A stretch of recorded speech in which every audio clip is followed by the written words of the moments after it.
God, it's been a while since we played this game. Hello and welcome back. Good evening. Happy, it's fucking hot day. How it's fucking hot, oh yeah.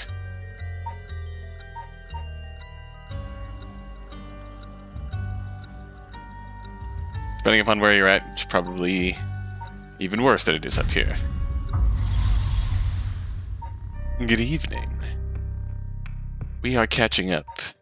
Oh, that's right.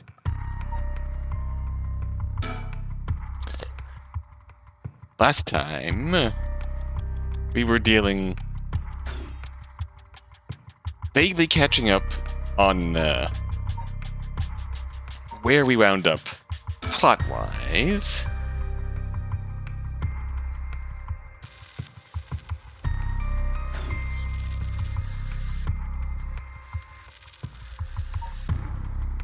I don't remember where this thread wound up, but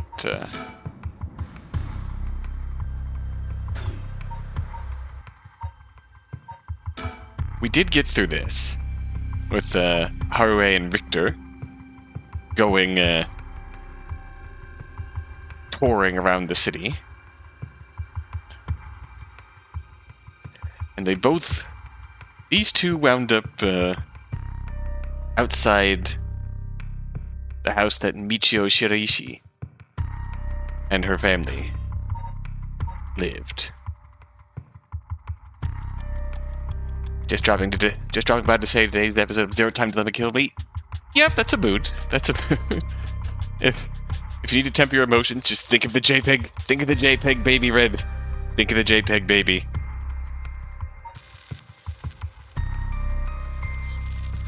Never forget the JPEG baby. It's time for us to get some sushi, though.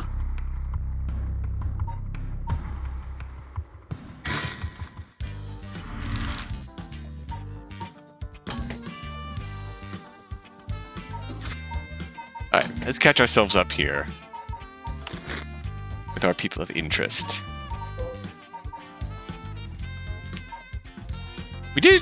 We got introduced to her in theory.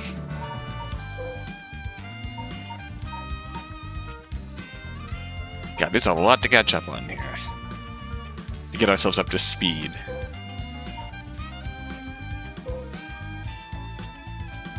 Yeah, Richter met with Yumioka off screen. Yumioka is up to something here, trying to collect curse stones for his boss, Natsue Yamamori.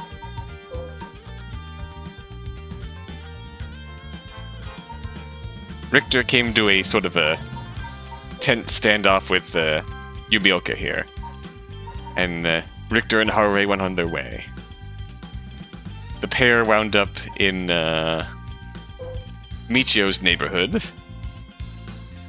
where they interacted with our current pair of pals, Jun and Tetsuo.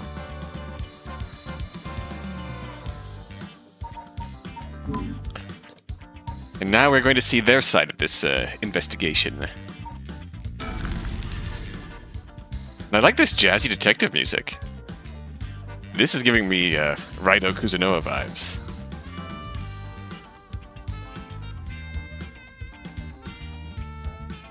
I'm digging this music.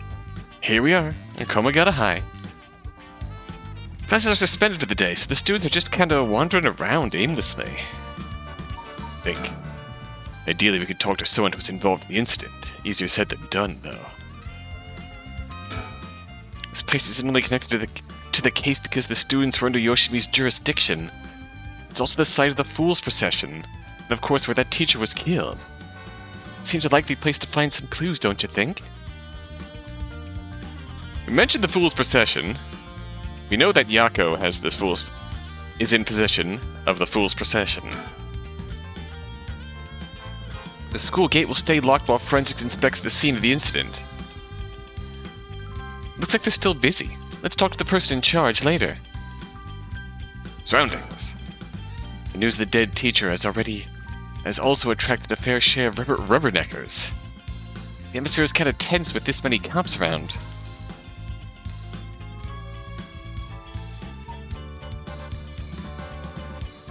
Gymnasium.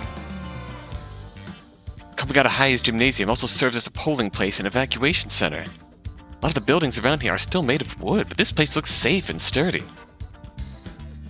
What else can we investigate here? School gates. The gates! School building. Yoshimi also looked out for these students as a Sumida City officer. Juvenile delinquency has been a growing problem for years now. This school is no exception. Oh! Juvenile delinquency! Midpoint of the Showa era saw a marked increase in delinquency among young people. Wave of violent incidents, targeting teachers as well as students, and often involving weapons, consumed the nation's middle and high schools. Bosozoku motorcycle gangs also enjoyed their heyday around this time. Japanese arrest rates reached a historical peak during this period, and pompadored Yankees and female sukeban delinquents became a common sight on the streets. The youth rebellion is often framed as a reaction to universal education policy, or the pressure of highly competitive entrance exams, but its causes are likely manifold, extending far beyond the deficiencies of the education system. It was a sign of the times. What else can we... Gymnasium?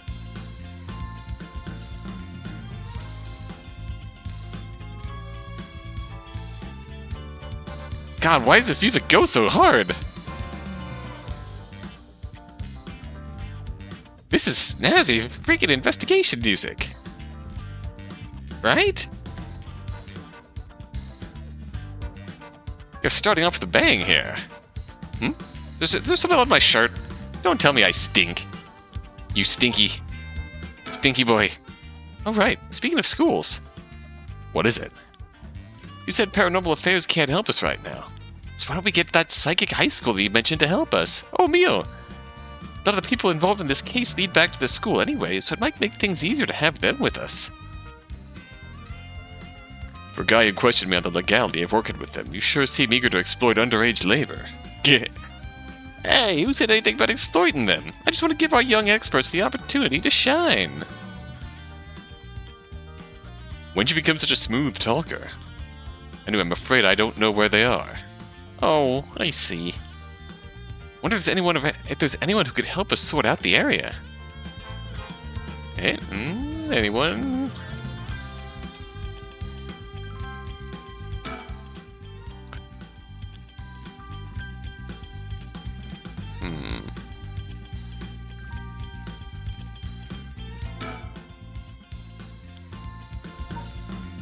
Think.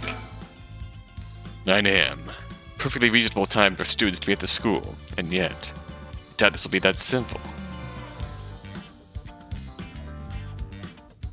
What we're saying is that we need to... Scouts, anyone? Let's just pop on over to Michiyo Shiraishi's neighborhood.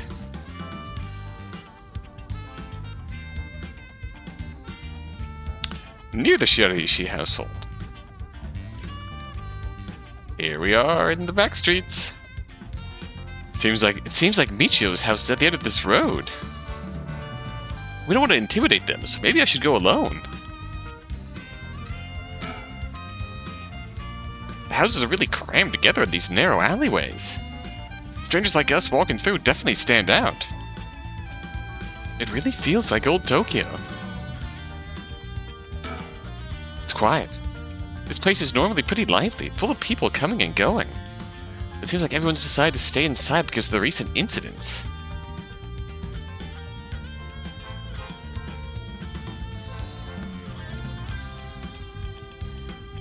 God, this music goes hard. To the Shiraishi household? Oh, you're a thing. Mockingbird number 6.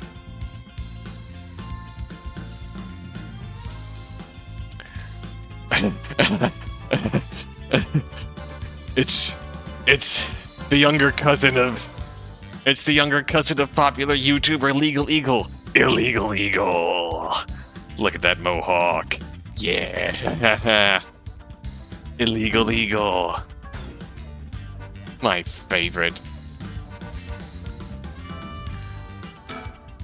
So, the Shiraishi household. There's a chance that Michiyo didn't actually kill herself. Might be for the best that we didn't find her parents. So, let's go find her parents.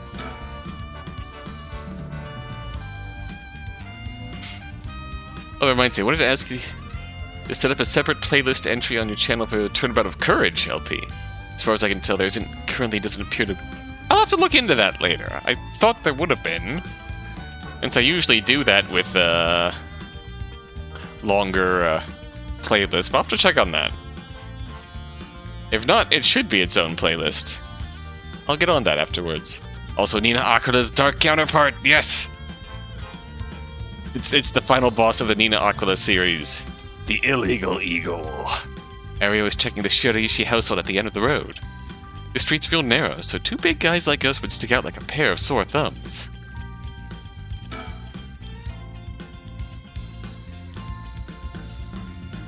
To the Shiraishi household. Alright, I'll go check the house. You have fun with that, Jin.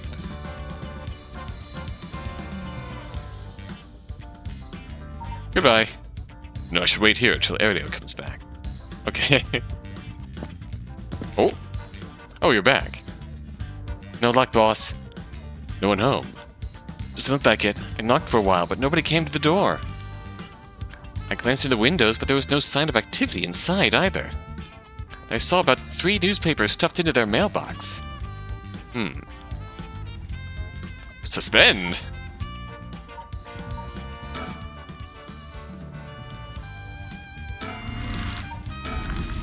Huh. That's interesting.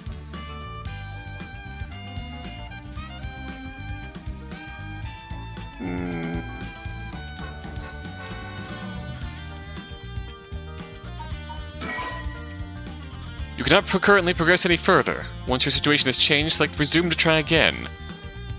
Huh.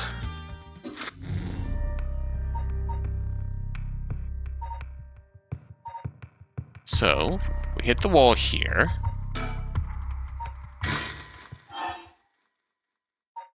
Location selection. We got a bridge, candy steps, the Austin Gardens. Huh.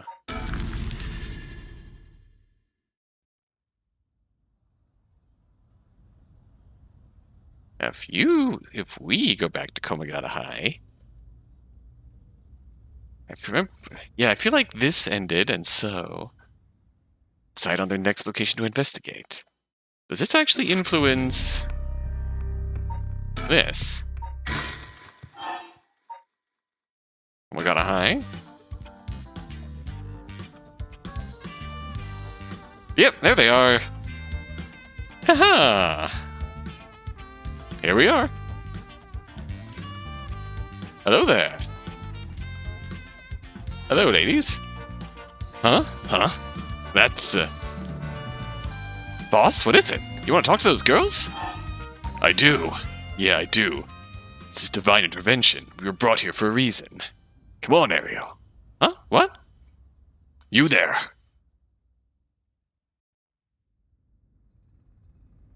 Wait?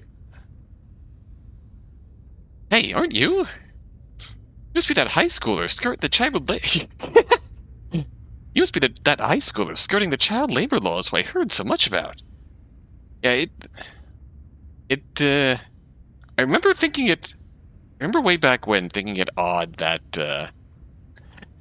that Yakko's episode just ended so abruptly after the location selection. So just okay.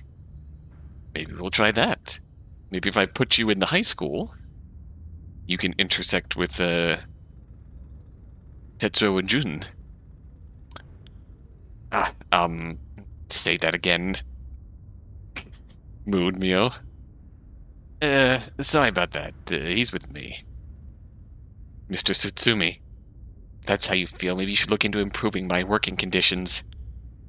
I'd prefer not to work for free, to be honest. Don't you worry about that. If you help us out, you can have whatever you want. Boss's treat. Wait. Really? Thank you so much. I've always wanted to go to a fancy sushi place. Oh yeah, like one of those places in Ginza? I've never been. Let's go. Got ourselves a deal, right, boss? The girls are at our service.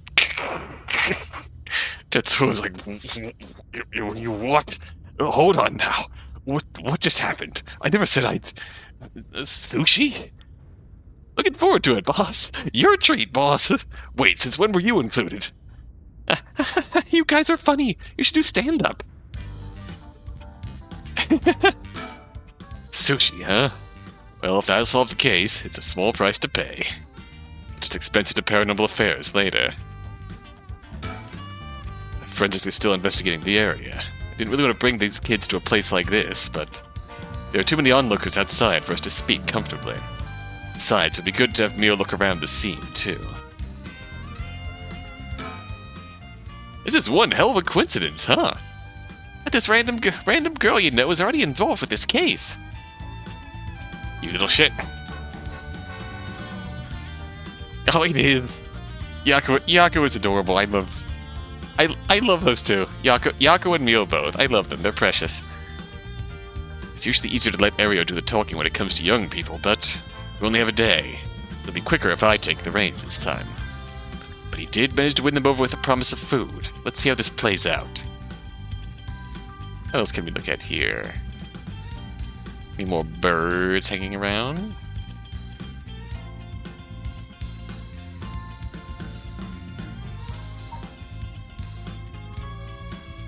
God, this music goes so hard. I love it. Yakko Sakazaki. So this is Yakko Sakazaki. She was with Mio. Could she be a friend? Did Mio finally make a friend? Tetsuo sounds so excited. I love that. If she did, it would do this old man's heart good. I better not say that out loud. Don't want to make her look bad. Oh, Tetsuo, your papa sensibilities are kicking in. I love that for you. Mio Kurosuzu. She's like a disciple of the paranormal affairs chief. Further, she helps out with investigations free of charge under the guise of training. Although she's my old boss's protege, she helped me out plenty of times while I was in paranormal affairs. She may look meek, but she's got strong spirit sense, sharp instincts, and courage, plus quite the brain to back it all up. That's it, I can't help but think there's some kind of darkness following her around. Huh? You want to talk to me? You'd probably be better off asking Mio. Hi, Mio. So, how much have you been able to figure out?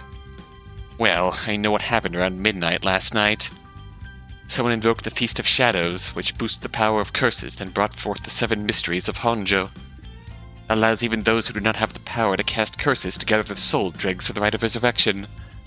At least, that's my hypothesis. Sounds about right so far. As I'm sure you know, there are actually 9 mysteries, not 7.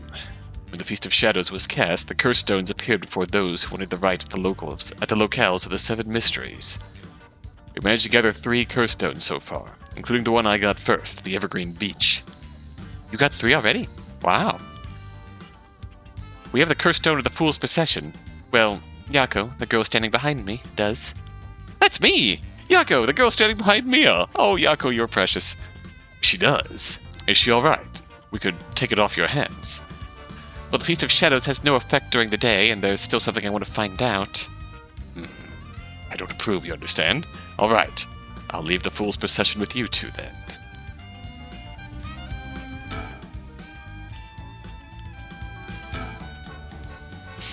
Thank you. Please keep collecting the other curse stones. I'll be looking for a way to stop the Feast of Shadows. Allowing Ario to get too great a degree of latitude in these matters could be dangerous, I'm sensing.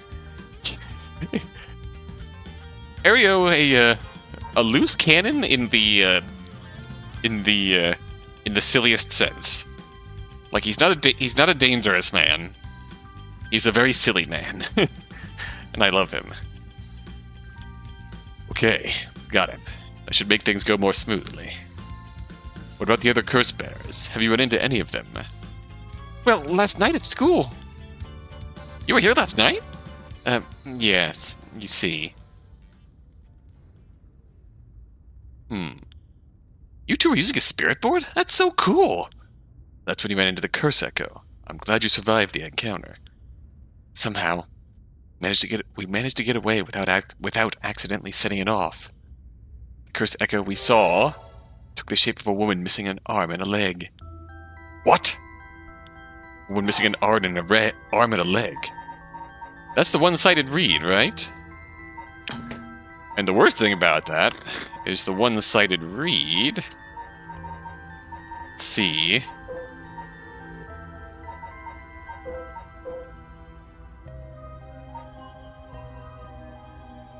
That's what Nejima is in possession of now, right? I think I need to look at you in the files.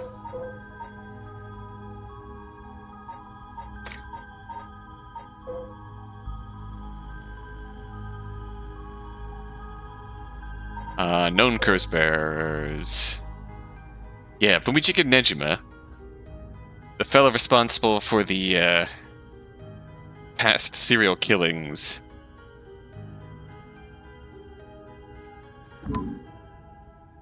Not involving Harue, involving a, friend of hers when she was a child.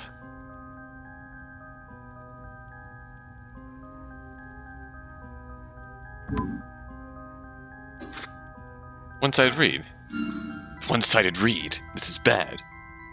That means that Nejima was in fact at the school last night. Huh? What's so bad about that one? You idiot! Think! The curse bearer of the one-sided read is Michiyo Nejima. He admitted it himself. That's his curse. Oh! That's right! Wait, but if that's the case... Nejima might have been here last night.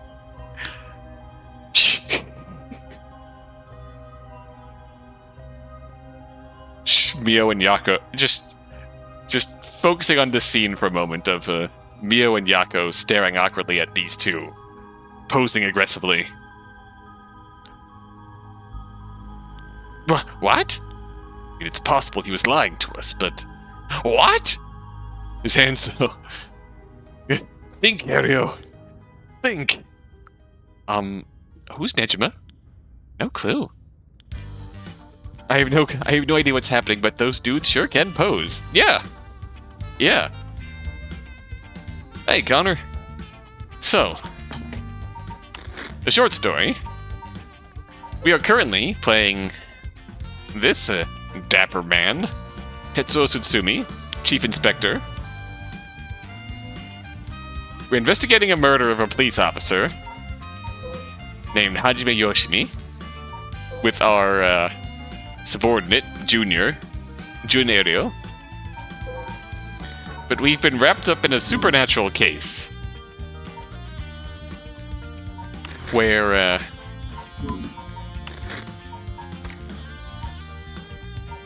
a series of curses have awoken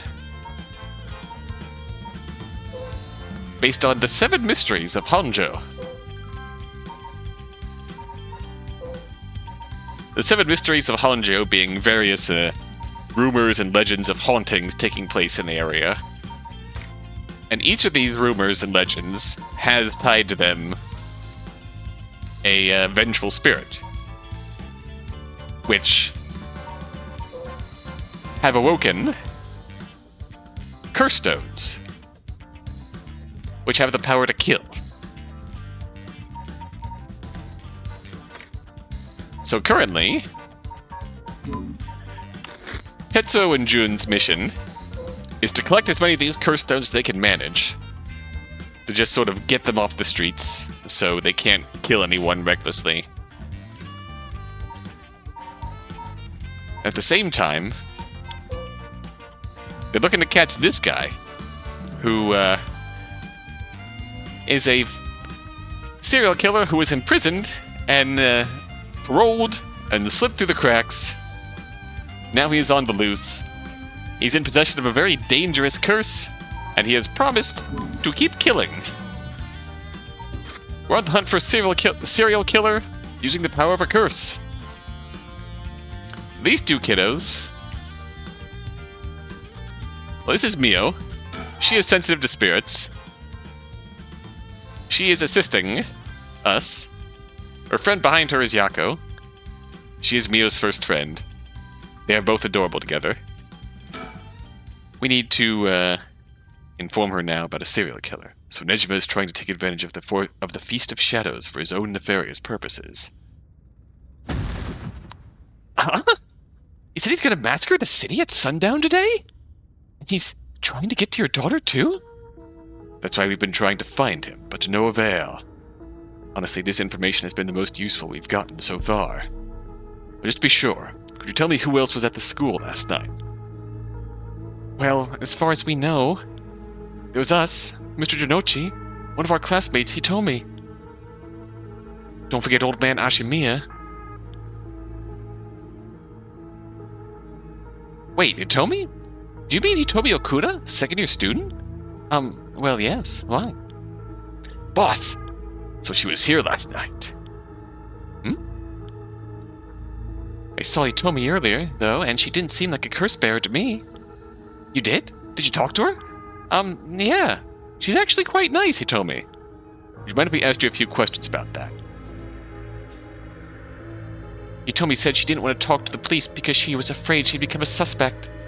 So I can't tell you anything unless you swear you won't drag her into this. Ah, I see. Don't worry, this is about a different matter. A different matter? You mean about that police officer, Mr. Yoshimi? You know about that?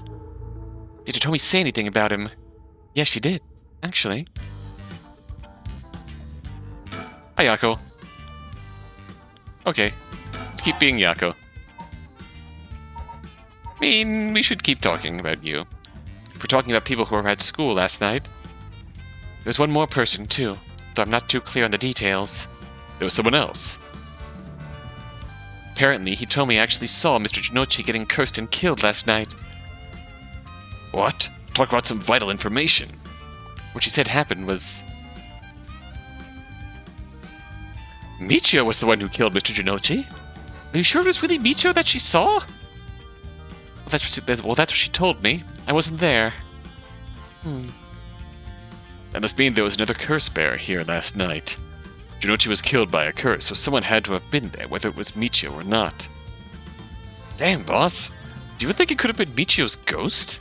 I mean, based on what we've heard, she does have plenty of reasons to be vengeful. Calm down. Just because the paranormal exists doesn't mean that just anything is possible. It's still possible that Nejima was behind Jounouchi's death. What about Hitomi's story? Let's ask you about it. What was that thing you mentioned about Michiyo earlier? Something about a grudge? Did you know anything about her? What's your relation? I'm her friend. I was actually planning to resurrect her at first. Ah, I see. We gained quite a lot of information from you two. It's only fair we share as well. Tell her, Ariel. Alright. Keep in mind that this is just a theory, though. Okay. After re-examining the crime scene, Yoshimi concluded that Michiyo's death wasn't a suicide but a vehicular collision. Wait, what? An accident? Being hit by a speeding truck or van would have resulted in similar injuries. Investigation was ordered by Yoshimi, so it seems he had his doubts about it being a suicide. A van? Speeding? Whoa, Yakko? Yakko, what's wrong? Are you okay? Oh dear. Oh no. Girl? Girl, you good? Girl, you good? A van. There's a young man in the driver's seat. Passenger seat. A woman. Yakko!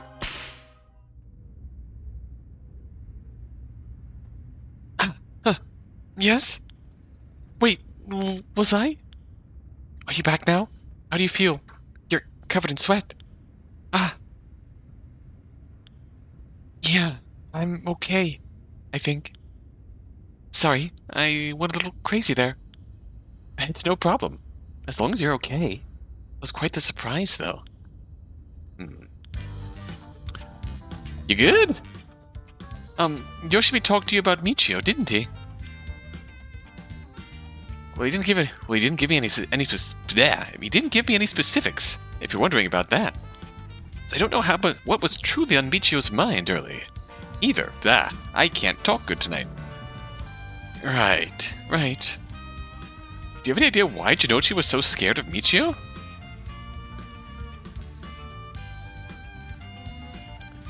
Well, about that... I'm not sure exactly how to put this, but... I see. Well, I have expected it was something like that. Thank you for telling me. If I can imagine what we've just, Parallax, told them off screen. It's he told me had witnessed some really awful shit that Jounouchi was putting Michiyo through. Like, really awful abuse and shit. So Jounouchi, the little scrunkly, awful teacher man, was a real piece of shit. Doing awful things. And deserved to be crumbled into a ball aggressively. Sorry, it's hard to explain. Wonder what he got his hands on to be able to blackmail her like that. There's a whole mess of stuff interconnected to all these stories so far that Michiyo was involved with. Supposedly Michiyo's stepdad was involved in the death of Harue's son, Shuichi. Because Richter met Mr. Jounouchi, who told him that he had witnessed Michiyo with Shuichi before he turned up dead. That is probably the information that Jounouchi was blackmailing Michiyo about in order to abuse her. So yeah, poor Michiyo has been through it. Anyways, back to this Ashimiya. About this janitor. Ashimiya, was it? How old is he? Do you know how long he's worked here? Huh? Why are you so interested in him all of a sudden? I only just transferred to the school, though, so I have no idea. He's around 50 years ago. He came to our school about half a year ago. No one knows what he did before, so there are all kinds of rumors about him. I see. Thanks. I think I'm starting to get a better picture of all this. Huh? Listen up. It's not uncommon for former prisoners to find work under an alias after their release. Notoriety attached to their former name can get in the way of proper rehabilitation, you see. What do you... No way! Ario, have the officers apprehend the janitor. He worked the night shift, so he might still be in the overnight room. Yes, right away! Go, Ario. Boss, bad news! Apparently the room's been empty all morning. Sounds like they'd been looking to question Ashimiya too, but couldn't find him anywhere. No. That all but confirms it. Just one more thing to check. Are there any photos of this Ashimiya? The old man seemed seriously hated getting his picture taken. He'd always avoid it. Ario, call an urgent search for Makoto Ashimiya. We can't let him get away. Yes, sir. I'll contact HQ right away.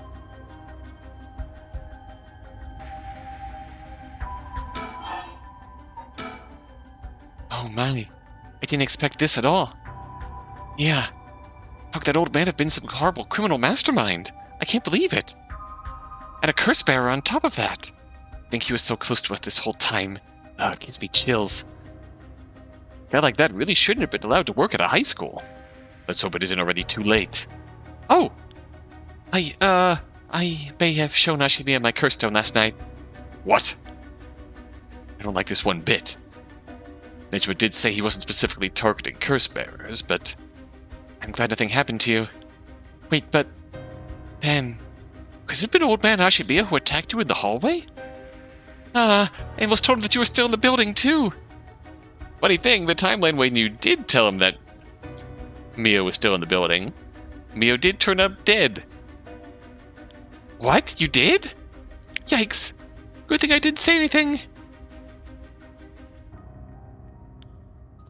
Might have gotten very lucky there, kid. This is too much. I hope they find him soon. Come on, Long Arm of the Law. Help us. Well, Long Arm of the Law had let us down already. Did the school not do a background check on him? I think it's possible that they...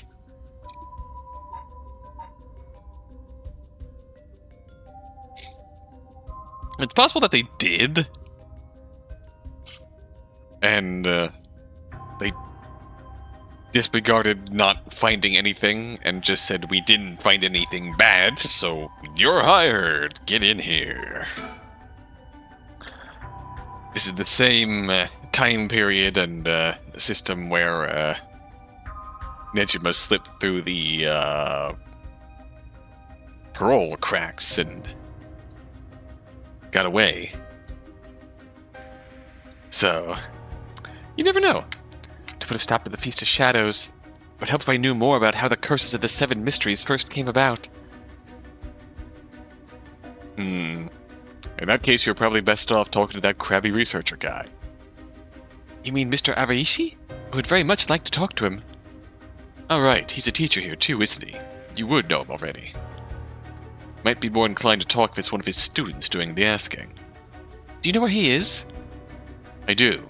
We tried to talk to him, but he refused to cooperate. But you two should give it a try. He's at his usual cafe working on his papers. The cafe? Oh, Kurokikyo Cafe in Kamizawa. Thanks. We'll head over there now. School rules say we're not allowed to go to cafes, though. Don't worry about it. I'll allow it. Thank you! Huh, that's all it takes? That's handy. There must be a mastermind behind everything. Someone who orchestrated all this for a reason. I want to find out why. Me too. Hitomi Okuda. Hitomi did say that Mr. Yoshimi entrusted her with something. He did? What was it? That's right. Yoshimi gave her a talisman. Yes. Apparently he also asked her to look for another one just like it. One that Michiyo had. What kind of talismans could they be? Boss? Doesn't ring a bell. But if Yoshimi was talking about him with his dying breath, they must have been pretty important. They find a talisman on Michiyo when her body was found. I'll check, but if they did, Yoshimi would have had plenty of time to retrieve it before he died. Right. Would you consider giving us Hitomi's contact information? I'd like to talk to her about this talisman. I'm not sure. She'd never open up to anyone except Mr. Yoshimi. I'm no good, huh? I was friends with Yoshimi, though. You don't seem like too bad a guy, and not all that scary for a cop. I doubt that'll be enough, but that'll be enough for her. She really doesn't want to end up becoming a suspect. To be honest, she was even a bit wary of us. Well then. Do you think she'd talk to Yoshimi's fiancé? Haven't they met before? Oh, they have! She told us about that. Yes, she might be willing to talk to her. Alright, then we better find her fast. You haven't been able to reach her? That's a little worrying. I still want the timeline where Mio, Yakko, and Hitomi can become friends. Mayu Chozawa. Let you know as soon as we manage to contact her. Okay. I'd be willing to give Hitomi's contact information to her. Oh, right. One more thing. Hitomi told me that Mr. Yoshimi gave her instructions in the event that something happened to him. He told her to give the talisman to Mr. Nakagoshi from the police headquarters. What? So it was a Nakagoshi case? Why would Yoshimi tell her that? Could you check on that? I will, but, well, I don't know if they'll pick up when I call. Is he with the Paranormal Affairs Bureau? Well, yes. Nakagoshi's the chief, but he's almost never in, so I don't really know the guy. To be honest, I'm not really sure if he exists or if he's just a figurehead. Never spoken to him myself. All of Paranormal Affairs cases are referred to as Nakagoshi cases. Jeez, what's up with that? Michiyo, what happened? Anything else more? That amulet he told me was looking for may be the missing puzzle piece to this mystery.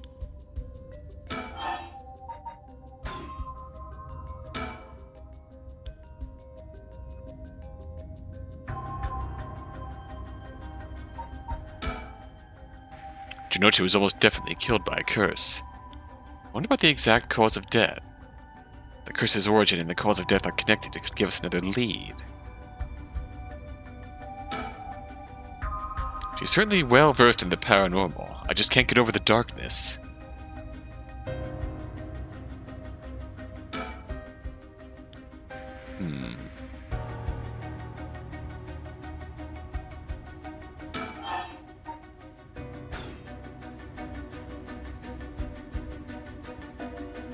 Oh, we should probably actually look at the scene of the crime then, huh?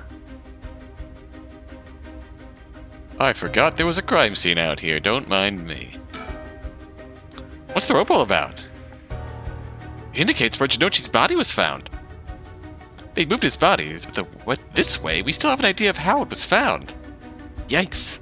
That's a little gross. You can even see how his arms and legs are all still... Ugh. Cool it, Ariel, you're scaring her. This kind of stuff is a little much for a kid. Hey, I'm pretty sure she only asked because you were staring at it so intently. Alright, that's enough, Mio. What do you think? I knew it the second I looked at the scene. You're right. Traces of a curse still linger here. I figured as much. Does that mean Jounouchi was killed by one of the curses of the 7 mysteries? Yes. A strong curse like that always leaves behind a trace.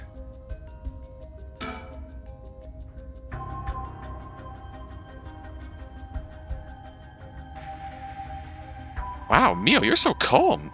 Are you used to this sort of thing? I wouldn't say I'm used to it. It just comes with experience, I guess. No? I've heard some stories about you. Didn't you investigate a gruesome scene where someone had been killed by a paranormal attack without even breaking a sweat? Stop it, Mr. Satsumi. She's gonna get the wrong idea. Whoa, that's amazing. Mio, you're a professional. You think? Totally. You're cool even in the face of death. That's awesome. When you put it like that, I'm not sure how awesome it is. Oh, she's getting flustered. Hey, boss. Forensics is calling. I'll go see what they have to say. Sure. Thanks. Boss, they found this on the ground a short distance away from the scene. What is that? A ribbon? Yeah, the kind used to tie up your hair. What? I've seen that ribbon before. You have? Go on, then. That's the ribbon that Michiyo always used to wear. What? Uh-oh. Ugh.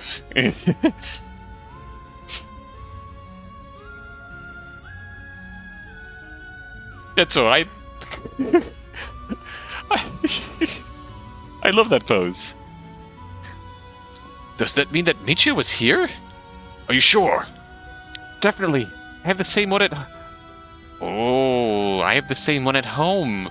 We bought them together. That has to be hers. Then, she came back to life somehow. See, now I'm remembering what my pet theory was from the last stream. Now I'm remembering the pet theory I had from last stream. Because let me tell you, in case you don't remember, in the last video in this playlist. But how? Let me remind you a thing. Where Yakko and Mio escape the school, Yakko goes home, and then there's an awkward, blank, which kind of gives off the impression that Yakko kind of blanked out between the end of escaping and the start of going to school the next day. Kind of feels like Yakko blanked out a little bit. And the injuries that they described for Mr. Jounouchi are kind of reminiscent of the Fool's Procession.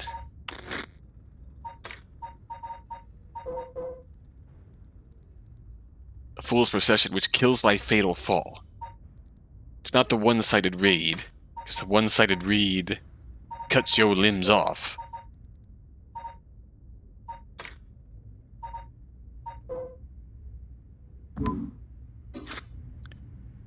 My pet theory is that Michiyo's spirit somehow possessed Yakko and use the Fool's Procession to kill Jounouchi. That is my pet theory. Make of that what you will. And this only seems to kind of go in support of that, if it's the same ribbon that Yakko and Michiyo both own. That's real suspicious. If I was Michiyo and I came back to life, where would I go? That's the question. She got her revenge on Jounouchi, but she may have more revenge to dish out. Is there anyone else she'd have a grudge against? Well, what about the guy who killed her in the collision? If she really did come back to life, it's terribly sad that she's spending her new chance at life like this. Being obsessed with revenge is such a tragic way to live. Yeah, they are... afraid that's all we can tell you. Don't worry, you were a big help. Thank you. Just start our search for Nejima and Mayu Chozawa. Might be worth it to check Michiyo's house as well, just in case. Let's use the school as our base of operations. If anything happens, go to one of the officers hanging around here. Got it. Thank you, and good luck. We'll go talk to Mr. Araishi about a way to lift this curse. Alright, boss. Let's get going whenever you're ready. Yeah!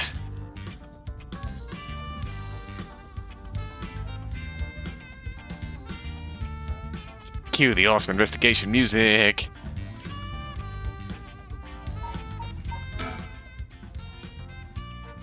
Leave the curse lifting to the girls when we go looking for Nejima and Chozawa. There's also the matter of Yoshimi's talisman. We won't get anything done staying here. We better get a move on. Alright. Now we can go.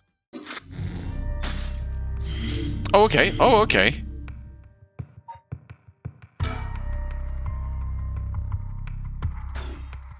Well, that blocks off this.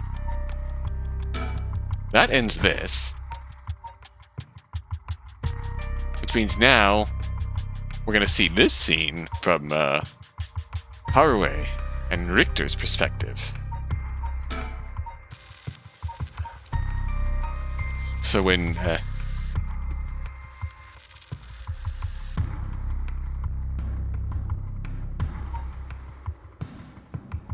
way the timing of this goes, Tetsuo and Jun come here, find nothing, go back to the school, find Mio and Yakko, come back here, now they find Richter and Harue. Ooh.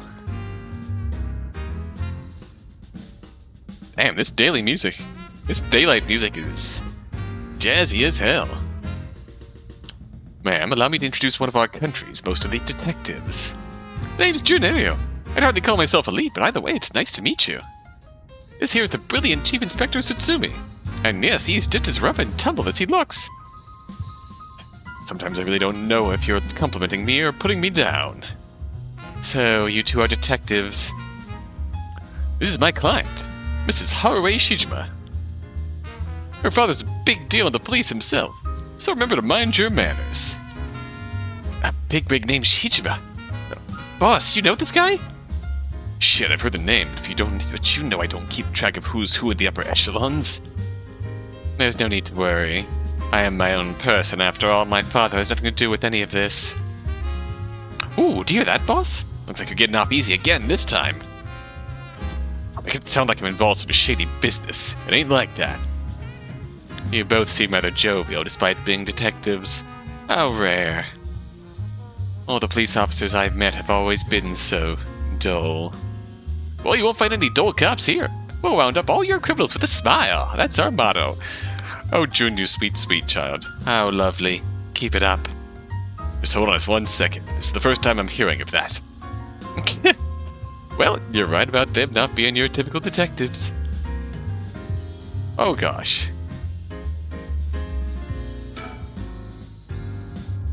It seems they were acquainted, but also like they haven't talked in a long time.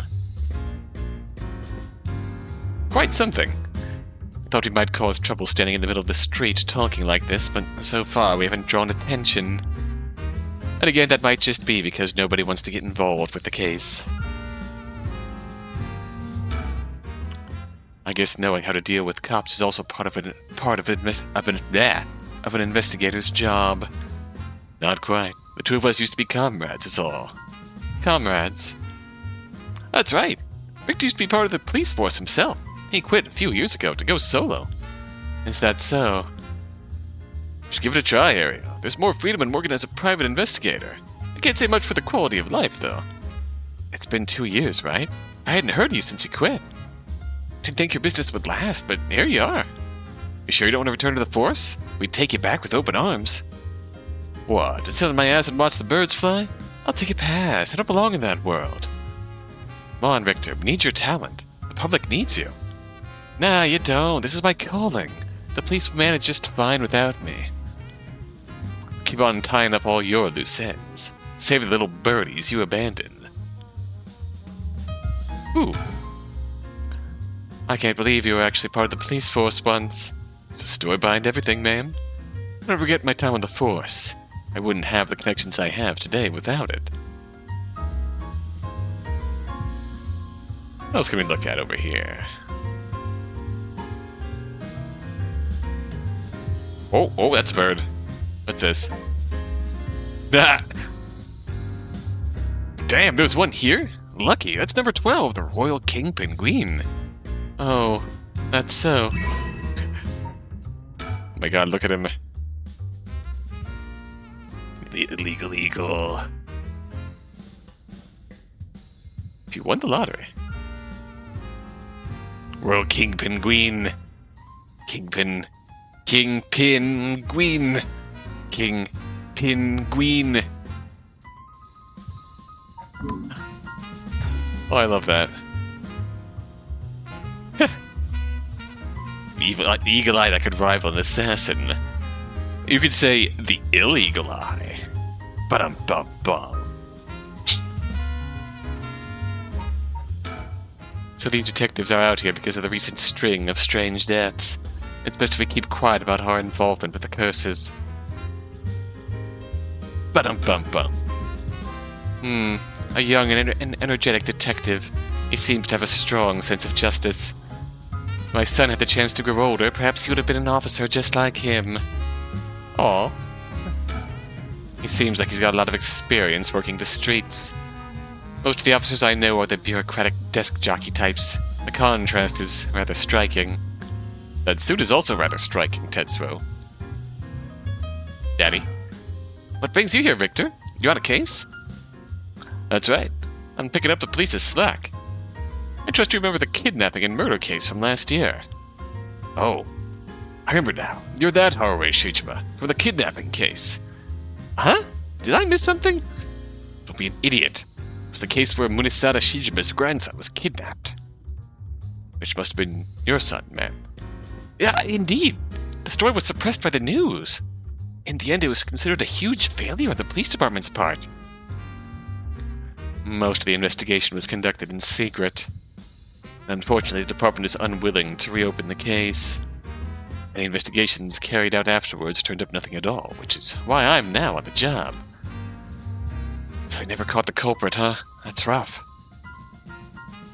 So your findings have brought you to this place, then? That's right. The individual connected to the case used to live around here. Used to? That's right. As of last week, they're deceased. We'd hoped to talk to the family. No one was home when I checked last time, so I figured we'd try again. Interesting. It sure doesn't look good on the police to be mishandling cases like these. If there really was a culprit, it should be our responsibility to bring them to justice. Well, I do consider the police my people. So you consider the blame to be shared. Got a stern side as well, I see.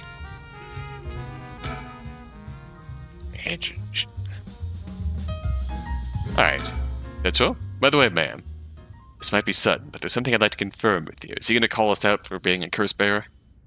And that is? Do you happen to know anything about the 7 Mysteries of Honjo? Sorry, Chief, but that's hardly... With all due respect, investigator, I think my question was addressed to the lady. If you insist. What do you say, ma'am? Can you tell us anything? I've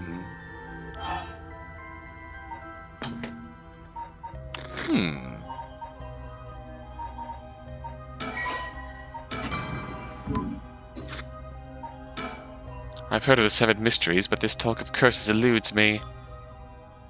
Uh-oh. Is that so? Well, I'm sorry for the intrusion.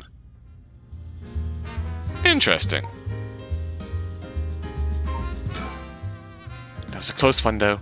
I hope they're not on to us. See?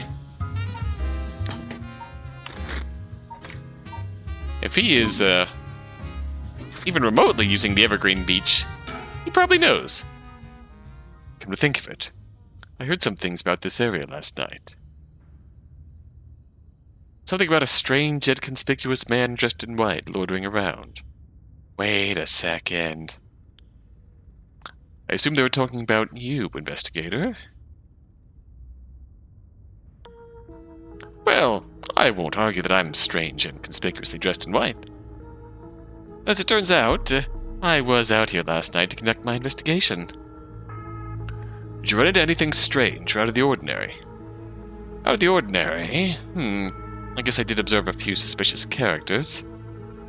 You were asking about curses just now. Why would a public servant be interested in the occult? Boss, Richter's a smart man. He can help us if we tell him what we know. Can't promise I'll be of any help to you, but I'm interested in hearing what you got to say. Something is happening in Honjo, isn't there? Must be something big if they've got you head office guys on it. Well, I guess it's all right. Desperate times call for desperate measures. Thank you, boss. Listen closely to what we're about to say, Richter. Curses, curses, curses.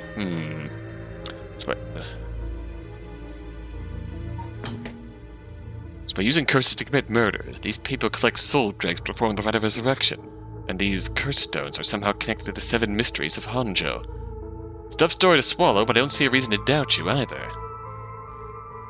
We figure the strange occurrences happening around here recently are connected to these curses. To get the situation under control, we've been searching for the curse bearers to confiscate their curse stones.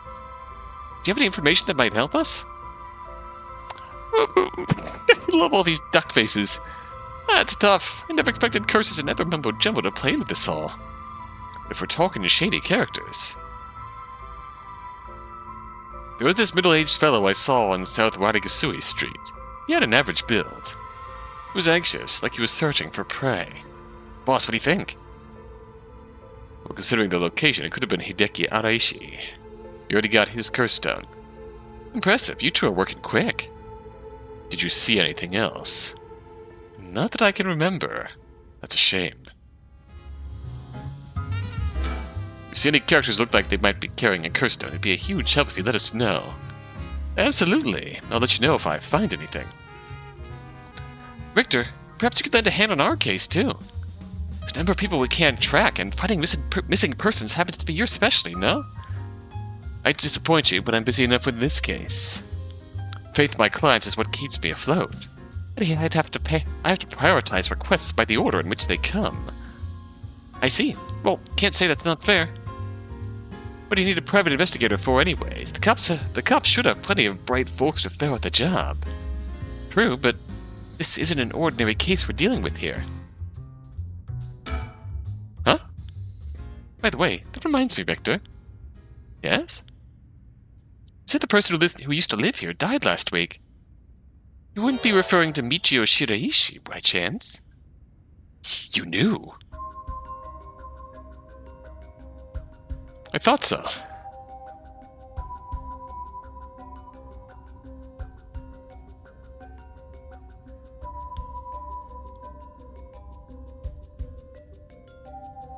It seems like we're here for the same reason, then. Seriously, Michiyo was involved with curses and magic. Strictly speaking, the curse part isn't our concern. We're looking into Yoshimi's case. Yoshimi? Oh, right, Hajime Yoshimi. That's right, he died on the job. I'm sure you've heard of it. I heard. It was a most unfortunate loss.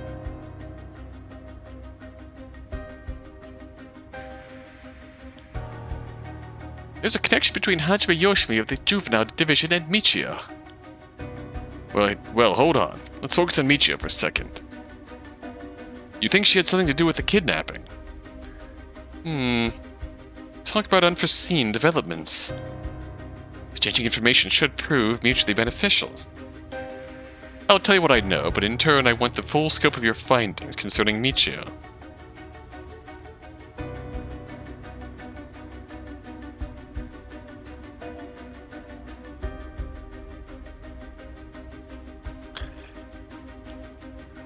Sure. To tell you the truth,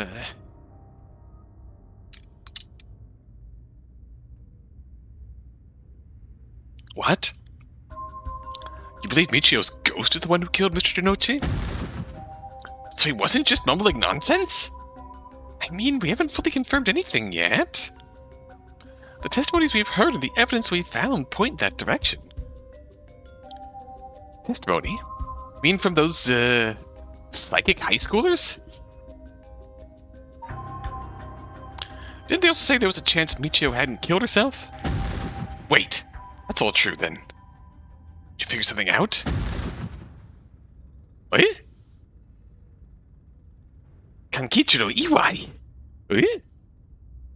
Huh? Kankichiro Iwai, he'll be the next victim. We have to open the door to the Shiraishi's house. We need to look inside. Iwai, is that the stepdad? Iwai. Yeah, that's the stepdad. That fucker. Hey, what's gotten into you? Boss? I'm sure the landlord would give us the key if we asked. Screw that, you know how long that could take? We can ask for permission either. Kenichiro Iwai. Yeah, we did learn of him from Richter in the previous fragment. He's a Michiyo's stepdad, abusive piece of shit. Served time in prison. Essentially the linchpin for Michiyo and her mother's lives spiraling downhill. Richter! Hey Richter, calm down, we can't just... Smash. Take that, you shitty door. That's how you do it. Richter, get hold of yourself. I see you're still the same as always. Everyone, come quick. Look at this. Oh! Huh? Whoa, what's up with this room? Boss, it's a dead body in here. Whoa, could that be Michiyo's dad? Nah, he's her stepdad at best, if that. It's gotta be the body of Kenkichiro Iwai. There's no doubt about it. This man's a goner. He's gotten real messed up. Looks like he's been like this for a while. I'd say it happened last night. Harue, did you find Jounouchi's body in the same state? Now that you mention it, looks as though Kohei Jounouchi had died from a number of heavy blows. What are you suggesting, investigator? It was Michiyo Shiraishi. She's alive. She used the power of the curses to get back at the men who ruined her life. It's ridiculous! I'm suggesting she actually revived. Gotta be that, and if she's alive, then...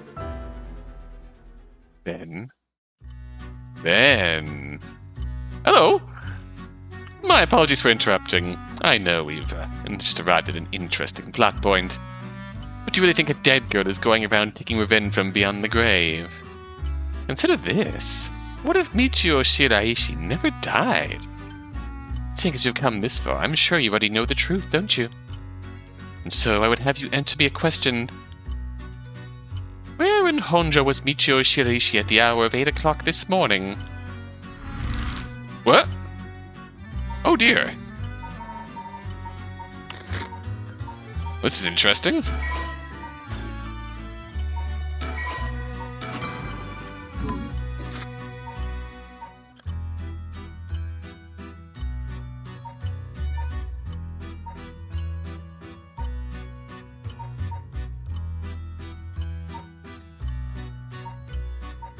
See, my thought.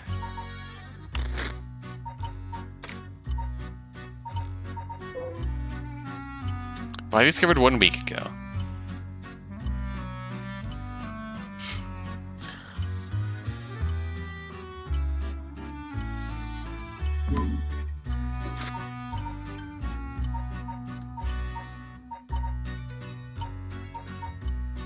my thought here.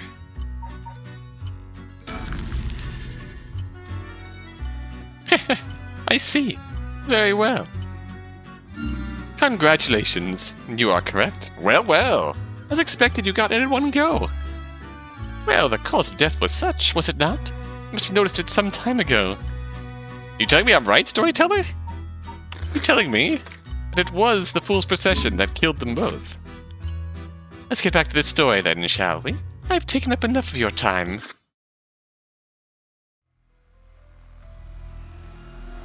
What? So you really think Michiyo Shiraishi's alive? Just think it through and it all becomes obvious. It tracks, but do you think that girl could have managed all of this? First of all, Harue, go report this to HQ. Understood. I'll get on it right away. This is escalating. I'll start investigating this place. It sure isn't lacking in stuff that needs a looking at. It's a bunch of photos of the same person pasted on the wall over there. Huh? That looks like... Oh, now, hold on. There's photos. These are all of Fumichika Nejima. Gross. Really? Come to think of it, he was in the papers a lot back in the day. Oh, there's even more pasted up over here. What are you two doing?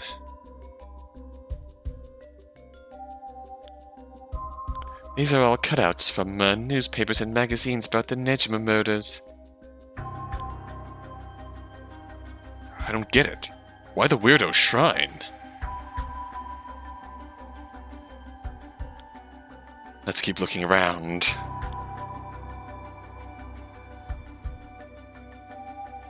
Old books. There are old books scattered everywhere. Wonder what they're about. Many of them are written in a foreign language.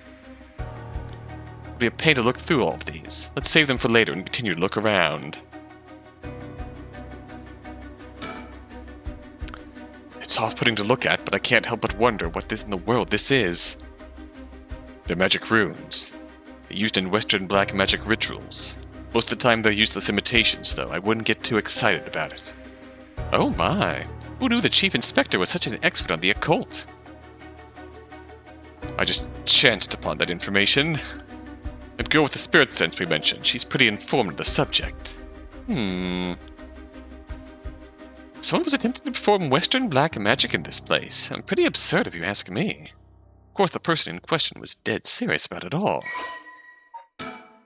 Western black magic, oh. While magic is often classed as a branch of mysticism, or many variously refer to the likes of witchcraft or astrology, here it refers specifically to Western black magic. In the Middle Ages, the line between science and magic was blurred, with the pursuit of the supernatural considered a legitimate academic discipline. Astrology was regarded akin to astronomy, while alchemy was accepted as a scientific fact and would eventually evolve into what is known today as chemistry. One discipline, however, was considered wicked and shunned accordingly: black magic. The practice of using magical knowledge to strike a bargain with demons. In contrast to the socially acceptable subject studied by the intelligentsia, black magic was most prolific among the lower classes. It was the common people who suffered most from the ills of the day: war, famine, and sickness, which perhaps led them to seek aid from unholy powers. As heresy, these rituals and spells were nowhere to be found in orthodox modes of teaching, but instead were recorded in tomes of dubious credibility.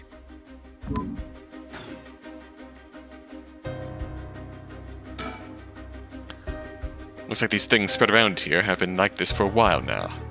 This ritual, or whatever, was something he attempted up to recently. Many of the neighbors mentioned having heard strange mantra-like noises coming from here during the night. You think Iwai was the one chanting? Hard to say. Could have been one of the Shiraishis as well. If we look through these books in the back, we might learn whatever it is they're trying to do.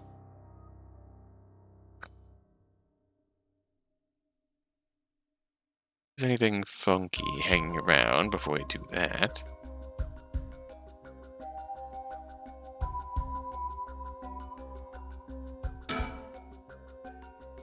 The window and storm shutter closed. No light gets in here at all. It's pitch black. Neighbors mentioned they started to keep the house shut like this not long ago. drawer is really old. Chief Inspector, do you mind if I look inside? Huh? In normal cases, only the police would be allowed to touch things, right? Right. Harue was in here, so let me take a look at it. Just clothes in here. Not much variety either. Can't say they were big spenders. I was hoping to find a kind of talisman here, but I guess we're not so lucky. I see. Thank you anyway. That's that. The same man in every picture. Is that Fumichika Nejima? Wow, this is quite the spectacle. I don't think I'll ever manage to erase this from my mind. Don't worry, Victor. You're quite the spectacle yourself. Yeah. Do you need to compare me with the likes of a bizarre criminal? These aren't just cut from publications. They even snap a number of shots on their own.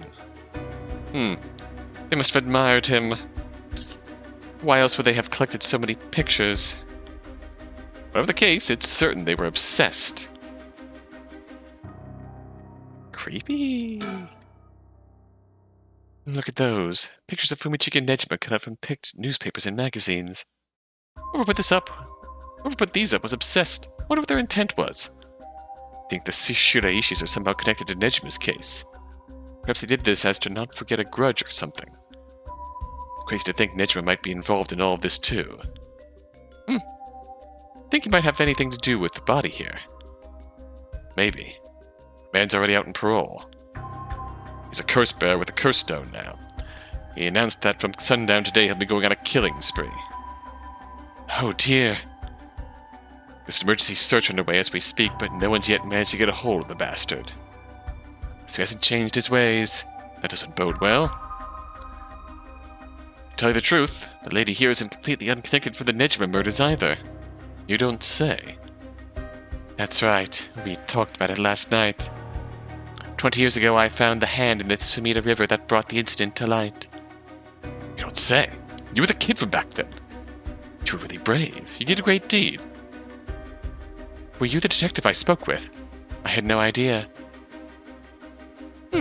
So you two have met before. Fancy that.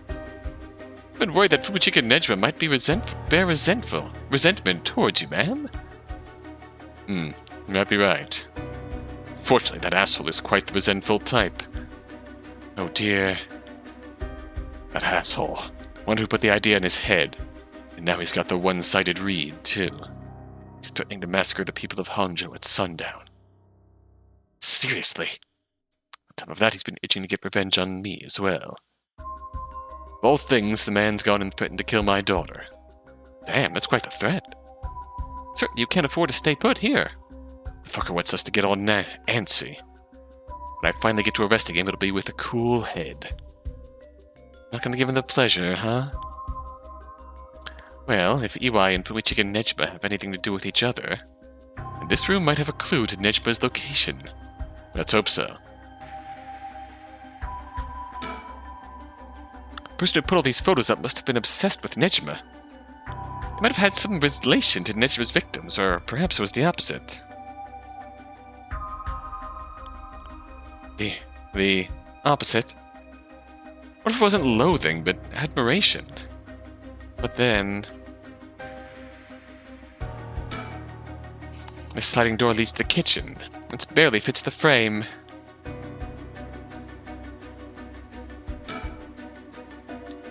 There's nothing around to confirm his identity. By the looks of him, I could say he's Kenkichiro Iwai.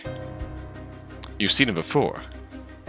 I heard he had a criminal record, so I assumed he wouldn't have had a respectable occupation. Is this what a curse does to a person? Ma'am, it'd be better not to look so closely. It's amazing. Alright!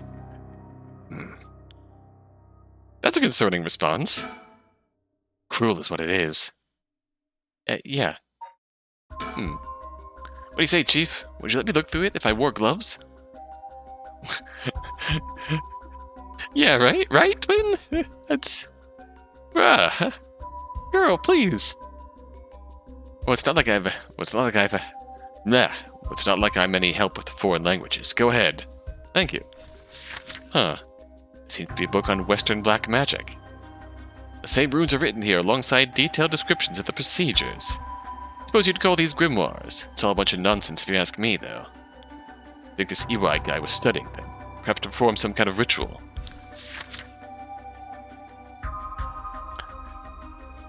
There are a bunch of handwritten notes beside the grimoires. Whoever it was, they were serious about this. She even had the balls to say that in front of a cop, too. Yeah! She's... yeah! Iwai doesn't look the type to be into this stuff, but you shouldn't judge a book by its cover. But why would he be studying black magic? According to the materials, this here rune is for the restoration of youth. Perhaps he was trying to become young again. This over here seems to be black magic related to resurrection.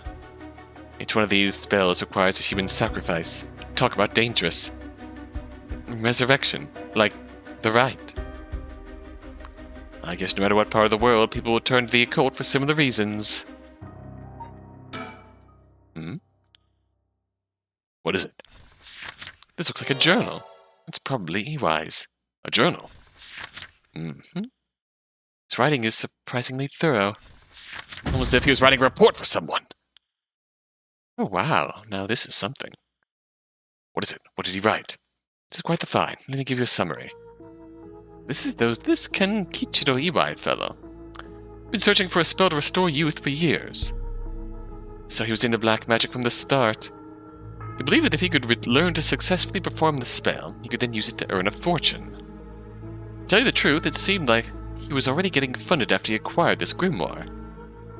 You don't say. It's starting to sound kind of familiar. At first, let's find out how he got his hands on this grimoire. It seems that Nejima told him where he could obtain the book when they were both in prison. What? That's nearly too much of a coincidence. Likely not coincidence, it seems like Iwai took an interest in the Nejima murders after it made the news. He admired him rather passionately. Might even say he worshipped the man. Worship? Nejima of all people? This was a time when students were itching to rebel. Anyone who did something to shake the world was bound to gather admirers. Iwai had been collecting these photos ever since that time. Since he just so happened to land in prison at the same time as Nejima, he made sure to get in contact. This is a lot. I mean, even having it all laid out like this. The thought of Nejima being involved with these grimoires is staggering. I don't think we even ever had anything pointing to that. What's the connection? To be honest, it's a shock to me too. For years we've been scratching our heads over the motives behind the Nejima murders. Yeah, it's been a mystery to us all from the very start. Black magic human sacrifice. Whoa now! Wait just 1 minute. Do you think... No way. Are you saying? That's right. Murders might have been for a ritual. He was attempting to perform black magic. The instructions written down for the sacrificial offering match up exactly with the acts carried out by Nejima. You've got to be kidding me! So that sadistic crap he was doing was all for black magic! And that's what the evidence suggests. However, Nejima tried to do some type of resurrection ritual, but Iwai had different motives. Resurrection? Chief Inspector, you might think this is all the stuff of fantasy, but that doesn't refute that Nejima and Iwai were both acting in earnest. This is batshit insane! Telling me that nutjob did all this for some hokey-pokey resurrection. Shit. Resurrection! That means there must have been someone Nejima wanted to bring back to life. Damn. That's it! That has to be it! Fucking hell, it all makes sense now! Oh. What? What is it? So, about the Nejima murders. There's some information that's been kept from the public. Go on. When we broke into his house and arrested him, we also found a baby. Oh! A baby? It was a girl. Looked to be about 6 months old, but she was covered in filth. She looked so weak and sickly. I called the medics right away. If we were a second later, I'm sure the girl would have died. So, was Nejima the father? He told us he'd found her under a bridge. You found her? She was abandoned? I've heard of parents threatening to leave their child under a bridge to threat, but to think it really happens. I suppose there are those cases with the dead newborns found stuffed in coin lockers, so it's not without precedent. Whatever the case, we never found out the truth. There's one rumor from back then that I could never get out of my mind. It's starting to sound more likely now? Well, I'm sure this isn't the first time you heard of it. Many believe Nechi was guilty of more crimes than what got him convicted. Yakuza 7, yes! Back then, a lot of girls went missing. Yeah, I remember all of that.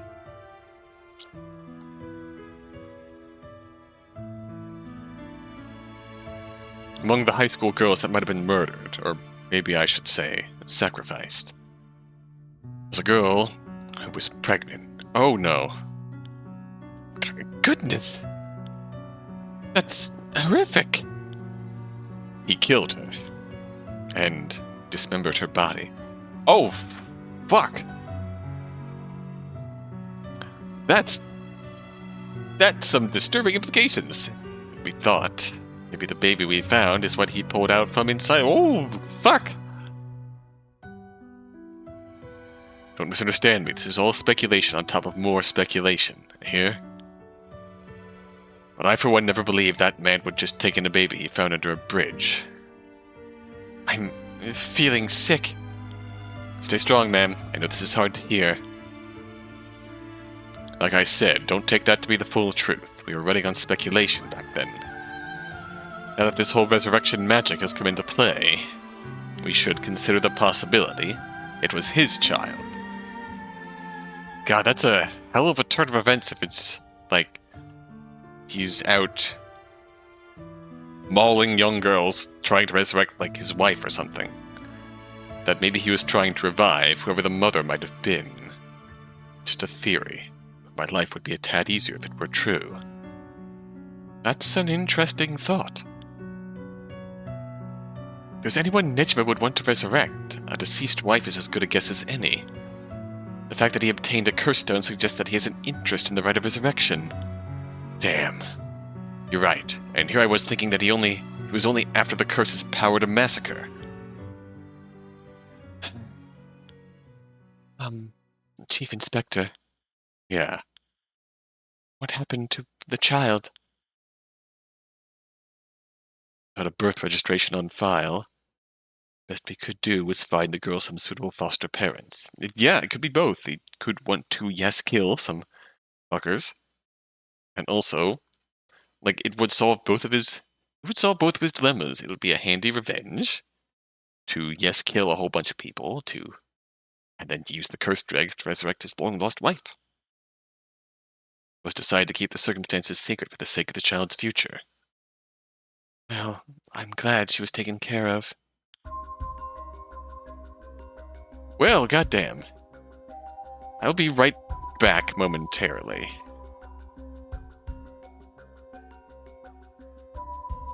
So, give me a minute or two. Need to refill my water.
Okay, here we are.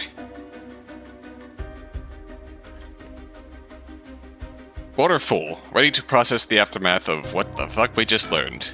Can you still hear me? This place is disgusting. Did Michiyo Shiraishi really live here? Goddamn. Yeah, she really fucking went through it here. Old books. Don't mean to derail the conversation, but there's still more written in Iwai's journal. We know Iwai had managed to obtain the grimoire thanks to the advice he got from his idol Nejima while he was in prison. After conducting research and gathering more information, he determined he had a chance to get rich quick. So to say you were taken out by a curse bear, yes!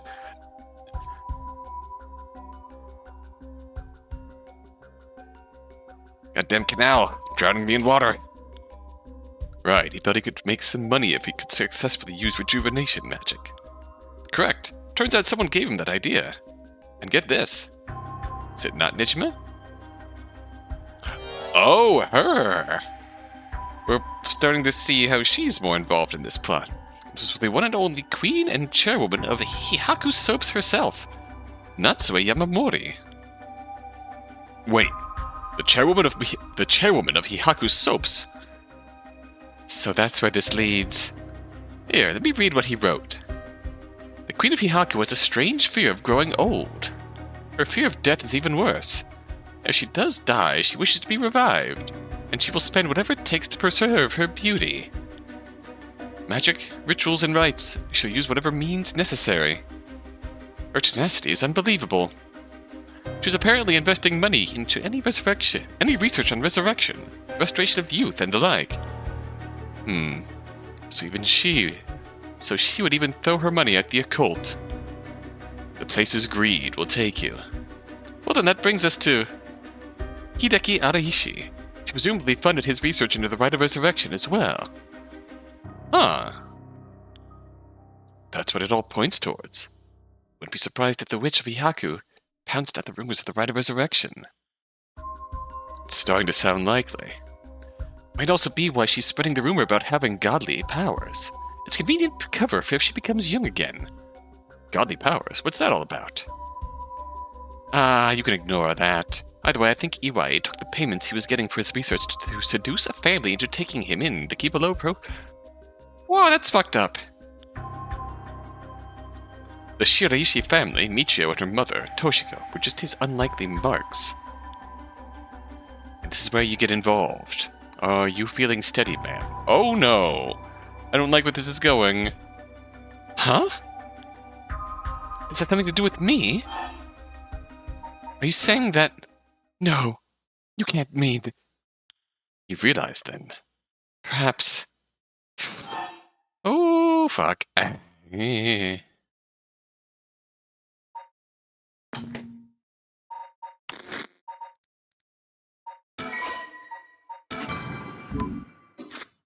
not sure what this where this sentence is going here. Evening sacrifice was a child. Kankichiro Iwai's living sacrifice was a child. That's exactly it. Boom! Iwai moved in with the Shiraishis to practice his magic. He had a sacrifice to perform his youth restoration spell, but it meant extracting the life force from someone young. Oh no. Of course. That awful man.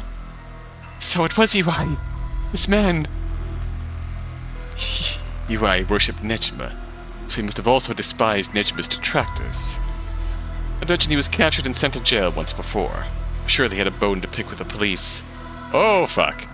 When he realized he had the chance to both avenge Nejima, embarrass the police, and acquire a living sacrifice at the same time... Fuck! You got it. Iwai kidnapped Harue Shijima's son, and managed to score 3 birds with 1 stone.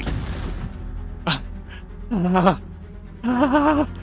telling me that horrid man, he never had the intention of returning my child. Oh god. Yeah. Shuichi was screwed no matter what. I thought there might have been a reason why the kidnappers seemed to be mocking the police Yeah, I don't blame her. That's fucking despair. He never wanted money. His aim was to humiliate the Force. It all makes sense. Must have used Michiyo to lower your boy's defenses and then kidnapped him on his way back home. That man, he took Shuichi.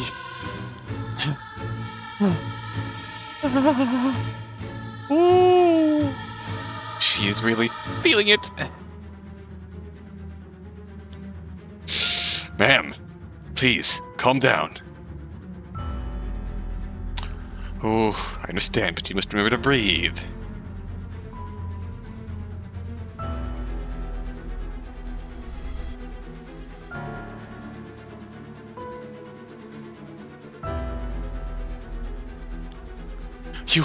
You don't understand.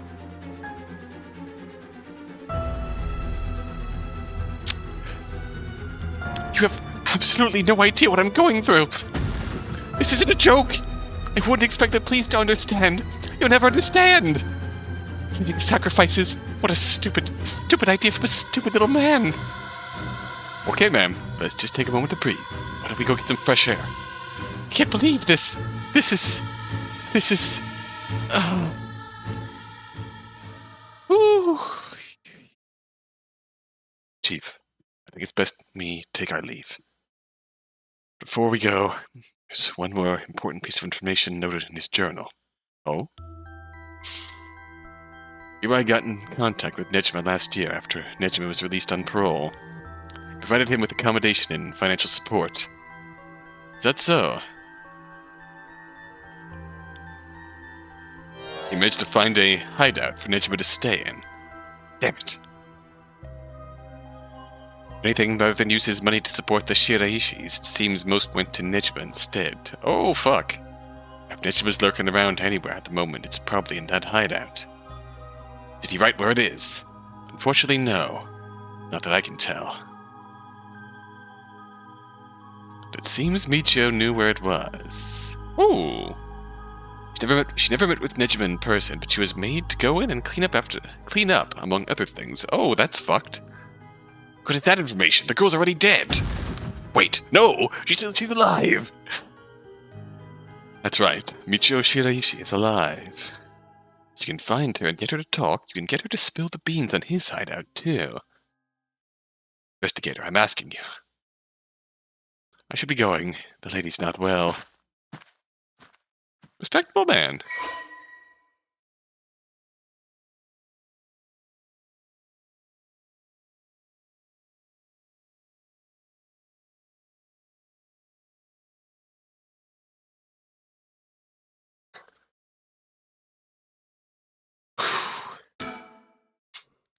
Well, we've learned a lot. Boy, we've learned a lot. Common-law husband of Michiyo Shiraishi's mother, Toshiko Shiraishi. Can Kichiro start coming over and going for... Yep. This is one twist after another, yeah. Michiyo is alive. The storyteller is a third-party fella, all but confirming that, yeah, like, that little digression with the storyteller asking us where Michiyo was at 8 a.m. today. And the answer being Yakko's candy store. I mean, that's all but confirmation, right? That's all but confirmation that Michiyo is possessing Yakko to some degree. Ooh, punching is harder than Omni-Man with his son. Yes.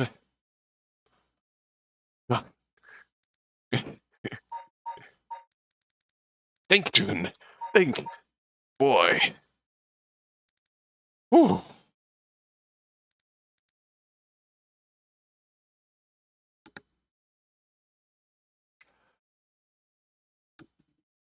Fuck. Kankichiro's fucking con man, piece of filth. Piece of filth ruining the Shiraishi's life. Ruining Toshiko, and most importantly, Michiyo's lives. Fuck Michiyo. Fuck, Michiyo's been through it, leading to her fucking death. She deserves a little murderous She deserves a little murderous rampage of revenge here. Fuck. Oh, fuck. Oh, fuck. Oh, oh, whoa, whoa, whoa, whoa. Whoa, there's details here. Okay. So, Yakko, shampoo lady, Witch of Honjo, offered Kankichiro great sums to intensify his work with black magic. He set his mind to sacrificing a child in order to perform a youth restoration spell. So Hihaku is to blame for Shuichi's death. For this purpose, he chose Shuichi Shijima, the son of Harue Shijima, against whom Fumichika held a grudge. Tempted to enlist Michiyo so as to not alarm the boy. When she resisted, beat her mother 20 times! Jesus Christ, what a scumbag! With Michiyo's assistance, Kankichiro kidnapped Shuichi and locked him up in the Shiraishi house, and told the young and courageous boy that he'd kill Michiyo if he tried to run. Oh, fuck. God, this boy. Oh, goddamn. Fuck, this man is awful. For was an attempt to create a societal uproar and break down public order, so Kankichiro painted the crime as a regular kidnapping, demanding a ransom from the family. So an embargo on the press, the kidnapping did not cause a public outcry akin to that of the Nejima murders. Infuriated, Kankichiro had Toshiko perform the sacrifice ritual by threatening to kill Michiyo if she refused. Toshiko killed Shuichi in his sleep, but the spell failed, for which Kankichiro blamed her. Wanting Michiyo to keep silent about the murder to avoid incriminating her mother, Kankichiro dumped the boy's body in a nearby river. The tiny corpse was found a week later in the Sumida River after floating through several canals in Honjo. And drifted for days in the polluted waters, little evidence remained. While Kankichiro performed no further sacrifices, his devotion to black magic only increased. Toshiko and Michiyo spent their days consumed by guilt, forced to continue serving Kankichiro until the day they died. Jesus Christ. Fuck.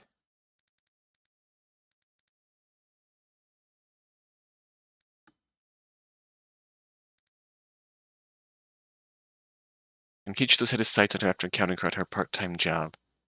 She felt this in financial trouble and could not afford to send Michiyo to college. Turned on the charm and took advantage of their weakness by offering them money. Fuck. God. God, can we kill him again? Can we kill him twice? Can we send him to super hell? Are you feeling better now that we've gotten some fresh air, ma'am? I'm fine. Suddenly, finding out who the kidnapper was really made me lose my wits. Managed to solve the kidnapping case by pure luck here. You're right. But, Victor, I feel grateful towards Michiyo because she killed the kidnapper. There's that, too. But it's for something else.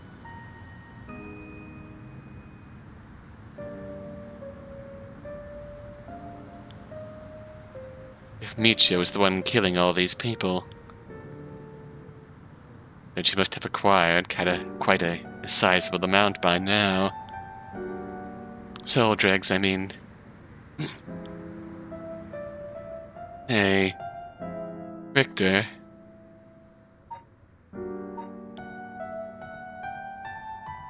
Whether the kidnapper's dead or alive, it doesn't mean a thing. Revenge won't bring my boy back. Soul dregs will. If Nejima is planning to cause a massacre to collect soul dregs, then all the better. I won't give up on resurrection. Ooh boy. So, I'm counting on you. Find Nejima, or find, oh boy, too much to handle. Standing by. Okay, let's go check in on our girls.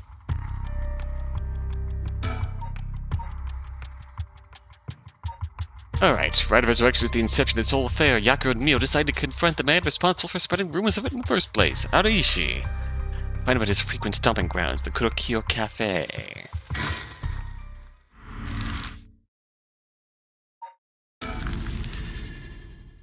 New locale. 12 p.m.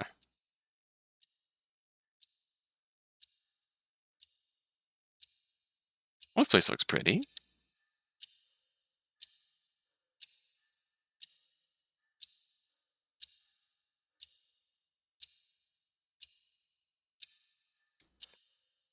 You know, normally you'd be breaking school rules just by stepping foot in a cafe. That'll be in hot water if you lied about having permission with the police, remember that. That's an odd rule. I guess it's... This is during a school day or something? We know, it'll be okay.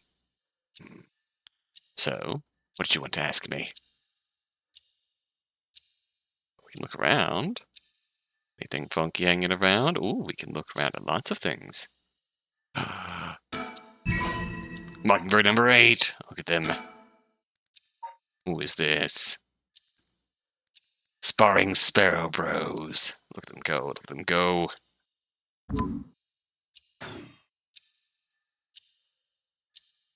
Anything else hanging around here?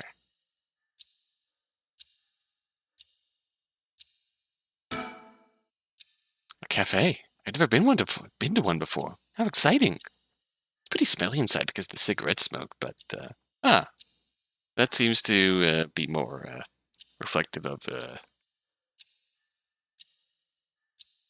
why we might not...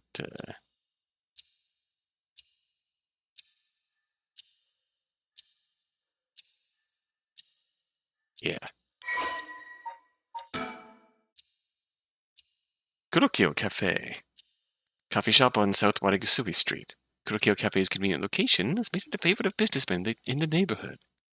The formerly relaxing location where classical and jazz music were played, the cafe has begun incorporating some pop songs into its playlist at the request of customers.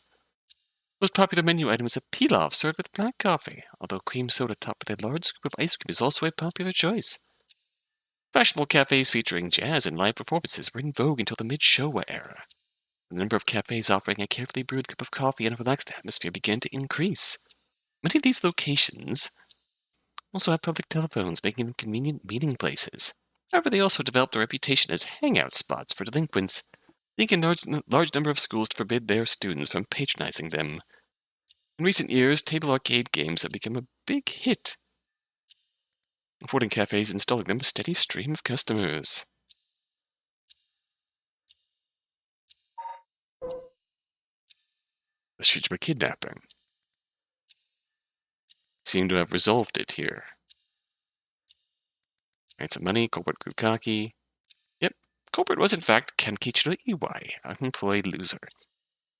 Toshiro Shiraishi, his common-law wife, and Michiyo Shiraishi, their daughter, acted as accomplices. Unwillingly, let us make that perfectly clear, they were fucking abuse victims who got coerced into it through violence. They coerced them into becoming accessories to the crime. Living sacrifice for his magical studies, meaning that the ransom was never actually the primary motive for the kidnapping. Personal grievance, embarrassing the police. Nonsense. Alright, let's talk to you. About my curse stone. Yakko, if you would. Right, we wanted to ask you about this. Oh my, a curse stone. An Okame mask. That must mean the Fool's Procession. You two were at the school last night. Damn. Of all places. Yakko, you're one of them. You're a curse bearer. Please, calm down, Mr. Araishi. Your reaction is too intense. It's kind of scaring me. I'm sorry about that. I'm afraid I got ahead of myself. What is it you wanted to know about your curse stone? What would be the best way to approach this? Clearly we are most very intimidating here. It's just a brilliant teacher like you must know an awful lot about these curse stones. Well, it's true that I'm the person most well-versed in this matter. Oh, you're the only one we can count on, Mr. Araishi. Won't you help us? Please? Okay, that is adorable.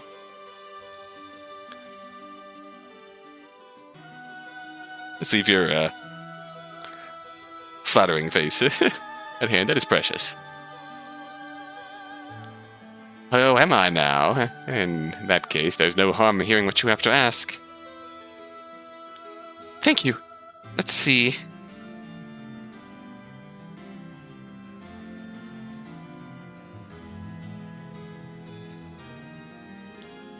Why is everything with the Rite of Resurrection and 7 Mysteries Curse Stones happening now? Oh. Taken interest now that you've received one of the curses, have you? You sound like a researcher, starting your questioning with your subject's origins.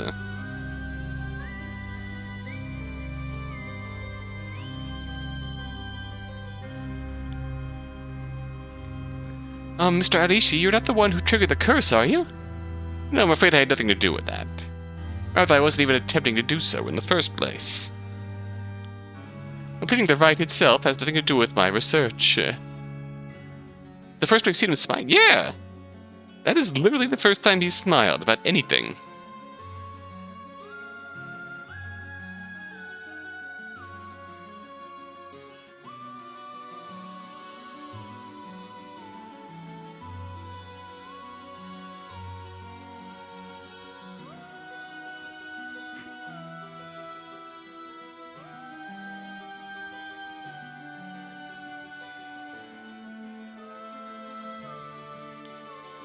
Then, do you know of the ancient Onmyodo ritual known as the Feast of Shadows? What is this? Something from the occult? Mr. Kurosuzu, you look like you're the type to be interested in those things, but it's outside my field of expertise. In that case, why do you think the rite and the curses have appeared now? I believe this is the intentional work of someone. It's certainly not something that would happen by accident. Why is it you want to know? Well, you may not tell us anything else if we say that we're trying to stop the curse. Need to make something up. Right.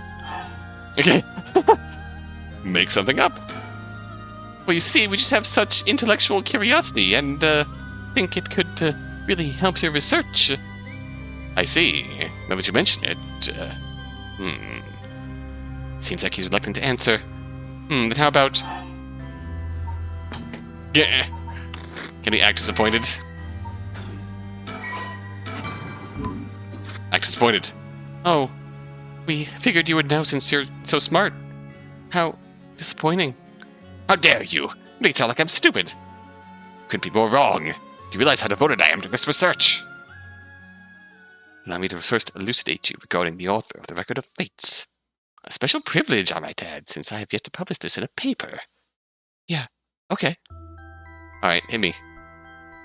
Record of Fates was written 200 years ago in the latter half of the Edo period. It was written by a skilled but little-known onmyodo called Seiman Tsuchimikata. This is important stuff. If nothing else, remember this. Seiman Tsuchimikata. I've never heard of him. On passing all these speech checks. Yes, speech 100. He was born into a famed onmyoji family, but slid away to practice forbidden arts in secret. He used whatever name was most convenient for the situation, so his real name barely exists in records. Or so it is written in the Record of Fates. Huh. As brilliant as Seiman was, he was also an eccentric. He delved into researching the Rite of Resurrection, a legendary forbidden ritual that had never been completed.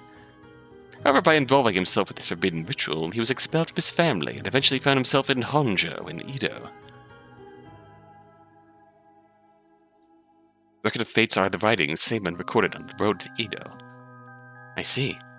So he wrote how to perform the rite itself. The Rite of Resurrection makes use of Abe no Seimei specially. The Taizan Fukun ritual, a means of communicating with the afterlife. Ooh, Abe no Seimei is involved here.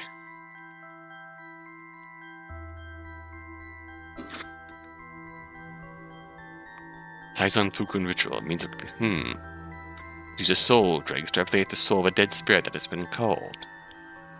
Oh, wow. I never knew something like that existed. Thus it is thought the only ones who can use it are those with the ability to turn human souls into soul dregs in the first place. The Rite of Resurrection calls for that ritual to be performed in advance.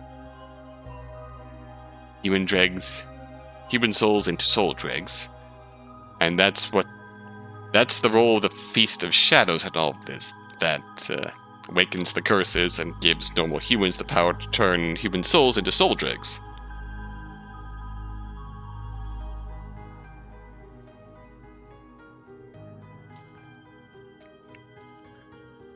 And then when the soul dregs are gathered and infused with the wish of whoever is performing the ritual, it can be completed. The contents written in the Record of Fates, and there. There's no more. What about the 7 mysteries of the Curse Stones? There's nothing written about them in the Record of Fates. The Curse Stones are separate from the Rite of Resurrection. Their curse is one used to enable one who is unable to perform such rituals to be able to use the rite. Huh. That's similar to what Mio said, actually. Onmyoji. Ah, information. Officially appointed government position within the Bureau of Onmyo in medieval Japan. Onmyoji were tasked with performing divinations and rituals. They would employ the Chinese philosophies of yin and yang and wuzing, 5 elements to compose astronomical charts and almanacs. High-ranking practitioners used a variety of mystical arts, including ones that brought natural disasters and curses. Onmyoji were also tasked with exorcising demons through the use of shikigami. Onmyoji thrived during the Heian period, in part due to the work of the famous Onmyoji and later founder of the Tsuchimikado clan, Abino Seimei. Ah. The Tsuchimikado. Ah. However, Onmyoji began to gradually decline in number after the samurai gained control of Japan. At the same time, many of their miraculous arts were lost, along with the development of civilization. Although the services of Onmyoji were typically reserved for the upper class, there were a number of shomonji, or hidden Onmyoji, who worked for the common folk. And the right, Hideki Ariishi discovered the old manuscript, gave it a presentation on it. Devised by the gifted Onmyoji Abino Seimei. Oh.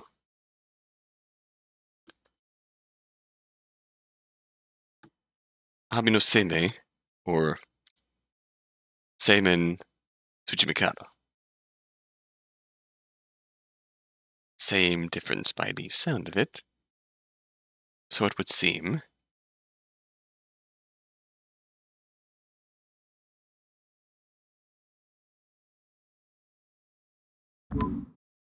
Alright. How are the 7 mysteries related to the rite? Excuse me, Mr. Ariishi.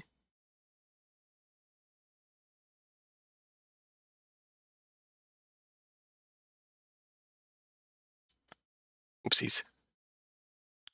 What is it, Miss Kurosuzu? Published a theory before the incident took place. It said that the Rite of Resurrection and origin of the 7 mysteries of Honjo are related somehow. What proof do you have of that? You really know your stuff. What about that? It was a somewhat sensationalized piece written for occult magazines. Gotta make money. Oh, really? It was just nonsense, then? Not exactly. Rather, it's not a complete fabrication. There is a basis for it. And that is? Well, I suppose there's no harm telling a couple of students so passionate about this topic. Thank you! Something I discovered from referencing numerous texts unrelated to the Record of Fates. Just after Seiman arrived in Honjo, the records of a conflict over a ritual used to resurrect the dead in Honjo. Conflict over resurrecting the dead? I don't know the details. A man enticed the public with claims of a spell that could resurrect the dead, causing a conflict that ended tragically with 9 dead. That is the only remaining reference. 9 people, fighting over a resurrection ritual. I call this tragedy the Honjo incident, and it has long been a subject of my research. I suspect this Honjo incident might be the very origin of the 7 mysteries of Honjo.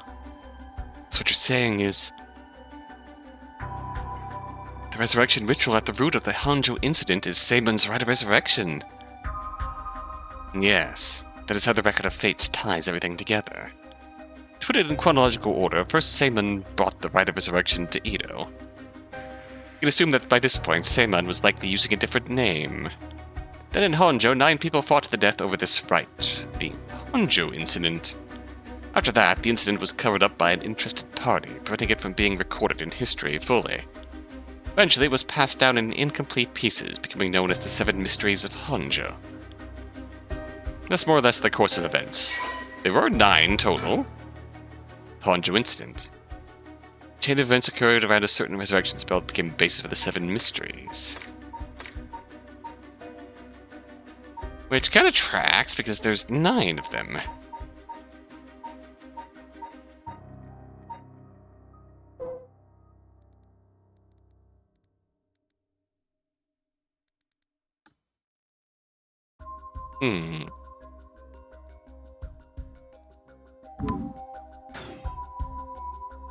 So that's how they're connected. And if I'm getting this right, 7 mysteries were basically required to gather the soul dregs necessary for the rite. And there's more. With this most recent occurrence of the curse, I've become even more confident in my theory. Oh, smug Araishi? You are? Yes, the reason for it being the resentful memories of the 7 mysteries etched into those who received the curse stones. Resentful memories? Yakko, if you really are a curse bearer, then when you obtained your curse stone, you would have had a resentful memory imprinted in your mind. Oh, I did! Exactly. Those memories are what happened in the final moments of the 9 who died in the Honjo incident. Broadly speaking, they involved dying while bearing some kind of deep resentment. The 9 victims became the 9 curse echoes, which over time came to be spoken of as the 7 mysteries. Thus, gathering the resentful memories granted by the prison curses and connecting them together to reveal once and for all what happened during the Honjo incident. Huh. That's why you must tell me about the resentful memory of your fool's procession, Yakko. Mio, should I? Yeah, I think it's okay. We need all the information we can get. Alright, well tell him. Okay, Mr. Araishi, I'll tell you about the memory of the fool's procession. Excellent. Whoosh. Phew. Basically, it's about a woman who died falling from a Yagura tower at a festival. That smile, though, yes. Interesting. It's not that one, then. Not that one? What do you mean? Among the 9 victims of the Honjo incident, that is to say, the 9 curse echoes, one of them is Seimon himself. Or so I suspect.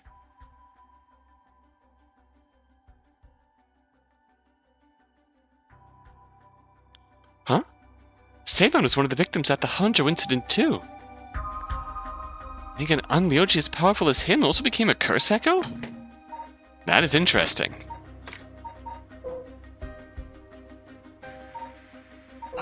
We review the information we know of.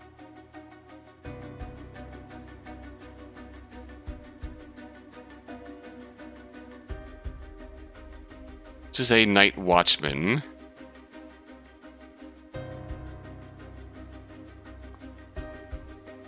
Vixen appeared and enchanted my lord.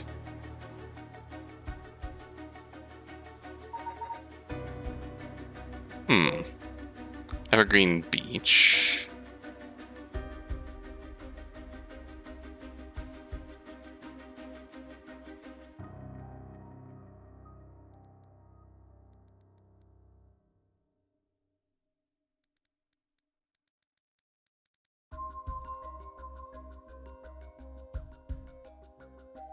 Jinkichi. Considering, he deceived with his so-called Rite of Resurrection, the man who tricked the people with his false dark art swings from a rope. Jinkichi, known for his kind temperament and skill in crafting Netsuke clasps.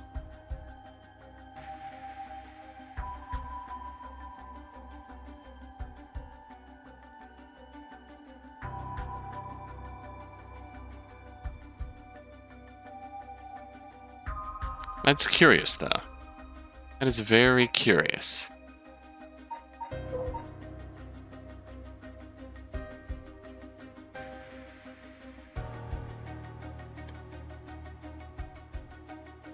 I don't think it's him specifically.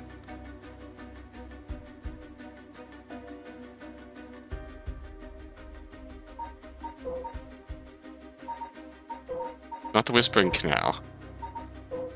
Evergreen Beach is the first memory that directly mentions the Rite of Resurrection.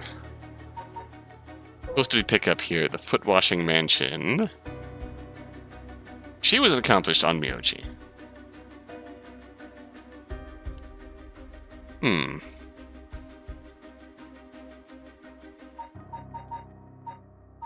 So we have another onmyoji involved here. A burning lantern.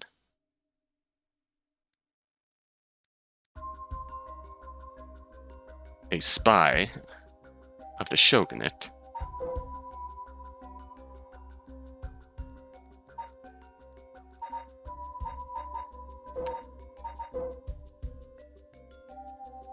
There's still a lot we don't know yet. Right. It makes sense that the cursed stone tied to a curse echo like that would be special. The power of a curse stone is different based on the curse echo? Mio, maybe with Seimon's curse echo we could...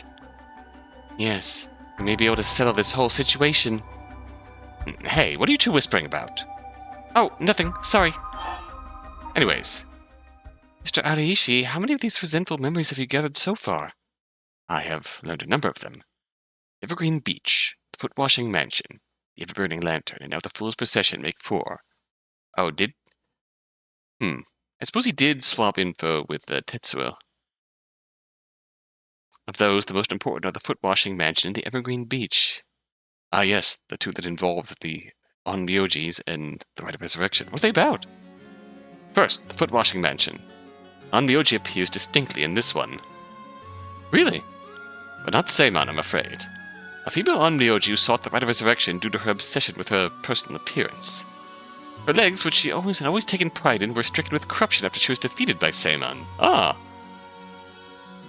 Her curse echo was notable for being particularly easy to fulfill the requirements necessary to use the curse. That detective did well to escape that one. So a female onmyoji rival of Seimon was involved in the Honjo incident. That certainly is interesting. Next, the Evergreen Beach. This curse echo is from a craftsman of Nitsuke carvings named Jinkichi who was hanged for spreading baseless rumors. He apparently spoke of something that granted the ability to bring back the dead. Rite of Resurrection? Precisely. This man, Jinkichi, must have been in contact with Seimon. If I could just collect all the memories, everything will be revealed, and the truth of the 7 mysteries will be mine. That is the knowledge I desire. Meaning you need to gather as much information as you can from curse bearers. Precisely. I have an agreement to exchange information with those detectives. They might not even find the other curse bearers. I must take measures of my own. Oh no, you're still acting. What's the trigger for the curse to occur? Another thing. Yes. You never really finished about what the trigger for all this was. Well, I don't know. Really? You're not hiding something from us, are you? It has something to do with how you obtained the Record of Fates, right?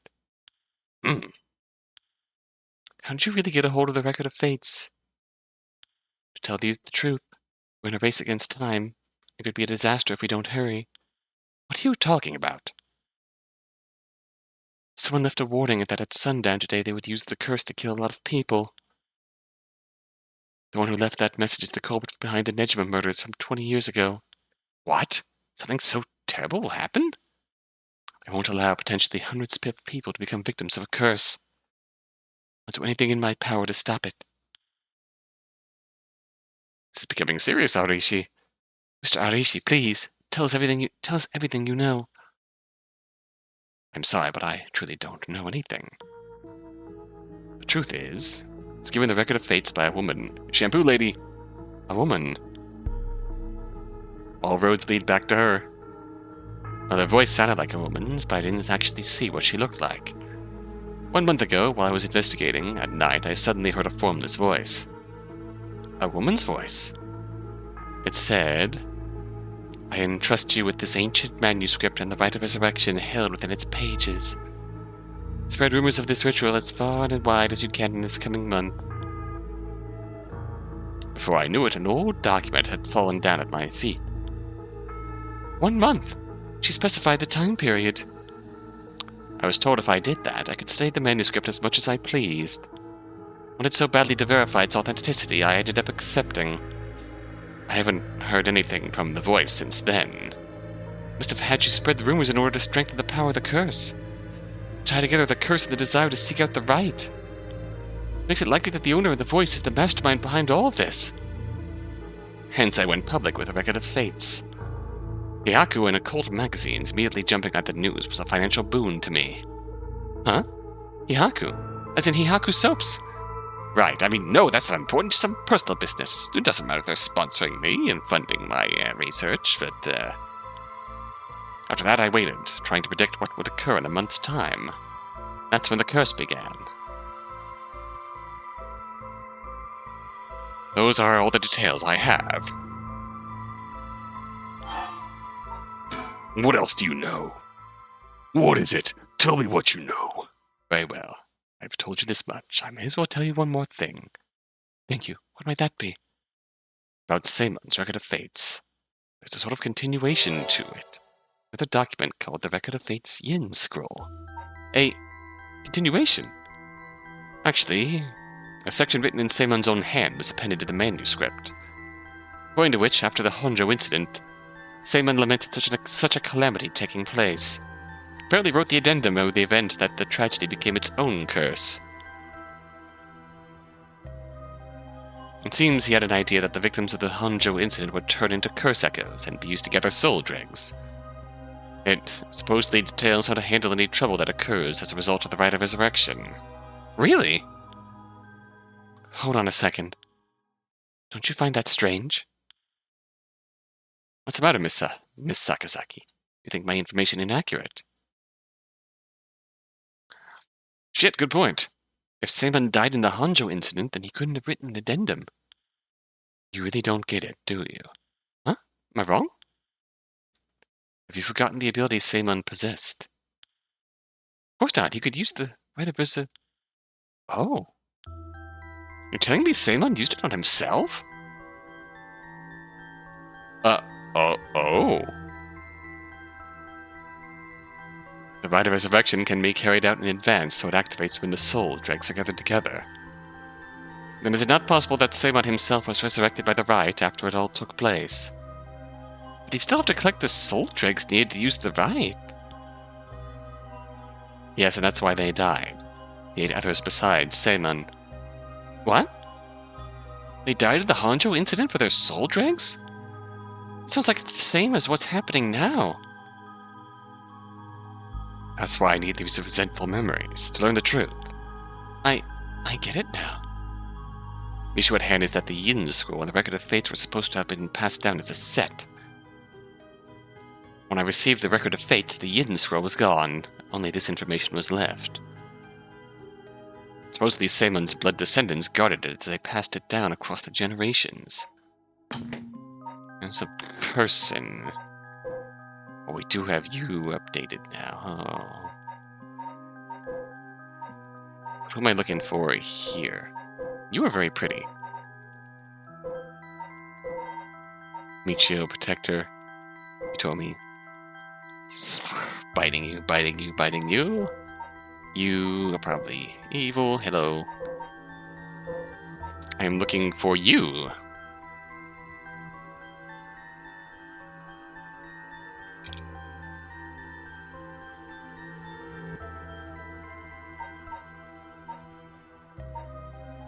Okay, for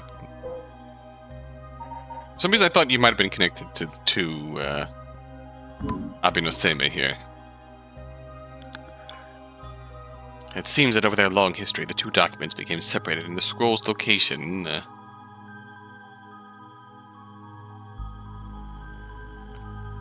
the scroll's location lost to the family line branched. It have been used as a test, so one of the members would resurrect him. I'm gonna say, yeah, it's the...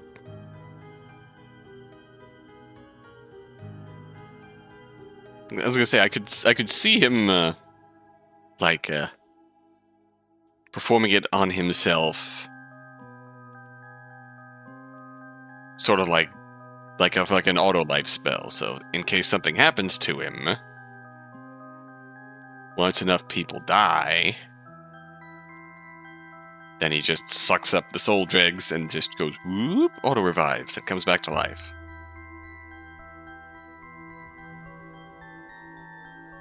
That's the smallest brain explanation I can phrase it as in this case, but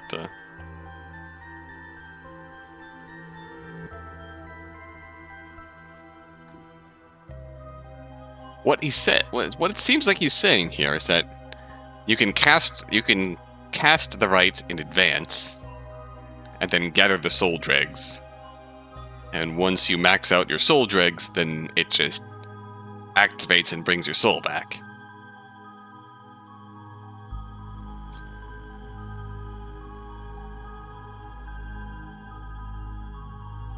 Well, I suppose it remains to be seen, like, if someone has to actually collect the soul dregs and then use them. Again, I don't think we know enough to say for sure, but somehow you have to actually collect them. I'm recklessly speculating things I don't know the answers to right now. Simon had descendants. Is there someone out there related to him by blood even now? Yes. In fact, I've tried to trace the line as far as I could. It wasn't a well-known Onmyoji to begin with, so a detailed family tree does not exist.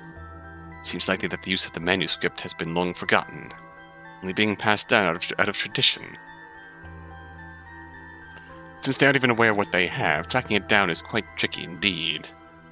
Wish I could ask whoever that voice belonged to about the Yin Scroll. I'm sure you do. So basically, in the Record of Fate's Yin Scroll, Seimon himself wrote about ways to handle the curse of the rite, yes? Oh shit, you're right. Shogo did in theory activate it, and he just fucking died.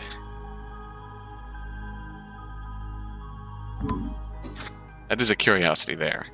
We don't really have an explanation for how that timeline ended. If you do find out anything about other resentful memories or the Yin Scroll, tell me immediately. You owe me that much for telling you all this, do you not? That's the real extent of everything I know. Record of Fates.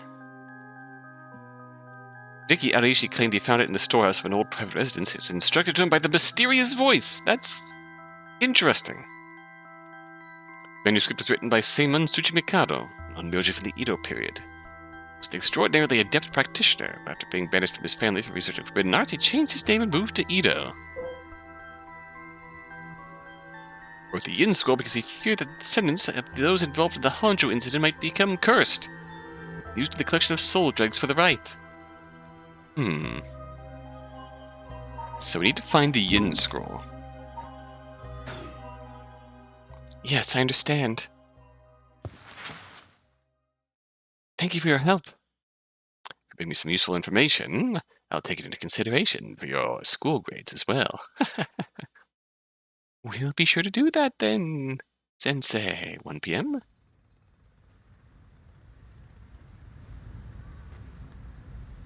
Street. Where to? We've learned a lot. So, to sum it up, it was a tragic incident with people cursing each other for the Rite of Resurrection in the Edo period as well. And the Record of Fate's Yin Scroll may have info we want since it details how to stop the rite. I think that's about it. Right. I like smug Mio. I love that for her. If we could just find the Yin Scroll, we might be able to learn how to settle this situation. Even Mr. Araishi didn't have any leads on where it is. How do we start looking for it? Something involved in this now must have some connection to it, I think. Someone involved in this now. Yeah, someone involved in this now. I have a feeling the mastermind who awakened the curses is involved, too. Right. What to do now? So, Mio, what are we going to do next? Good question.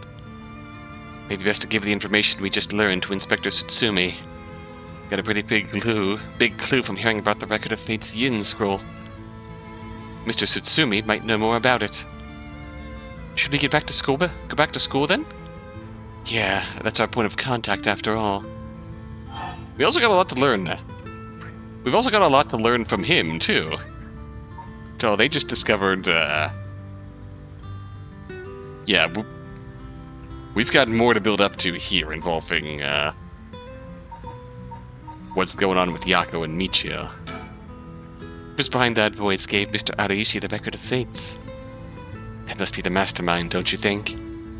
Yeah, and he said it sounded like it belonged to a woman. Whoever it is, I bet they're scary. Huh? You don't sound like the Yakko I know. And let's catch would make him spill the beans. Thought you'd say something like that. What, really?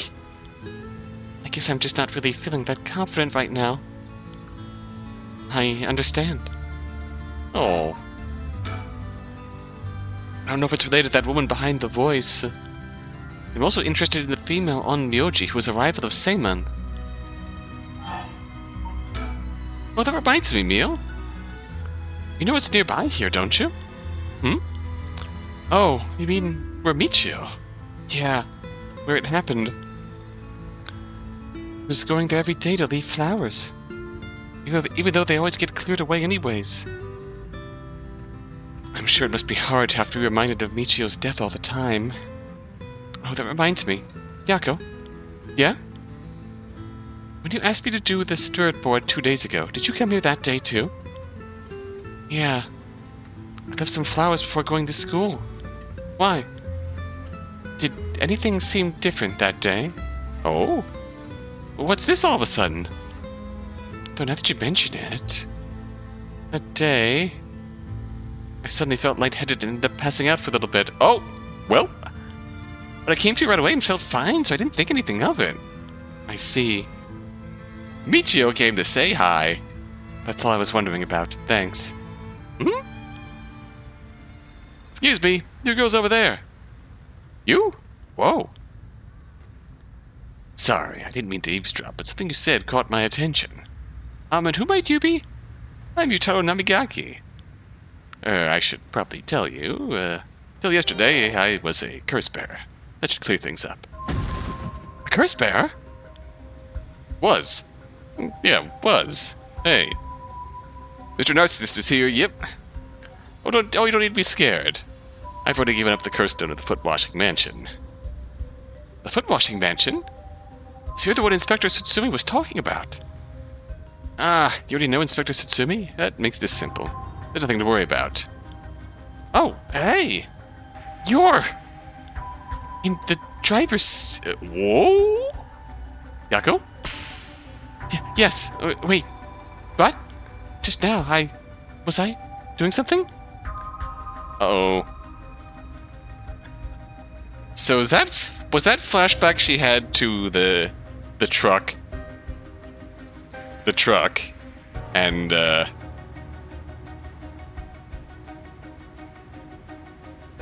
driver's seat. A girl in the passenger seat. Shit. Was that like a flashback of memory from Michiyo possessing her? This is real sus. Sorry, Mr. Namigaki, what might be the matter? Right, I actually want to discuss something with you two. Would you come with me if we have a little time? Discuss something? With us? You were talking about Michiyo Shiraishi, right? It's related to that. I might have killed her. Huh? I'm sure you would learn a few things yourselves. If not now, later is fine. I'll be waiting around Ryogoku Bridge. Something rubs me the wrong way about this, but you mentioned Michiyo. What do we do?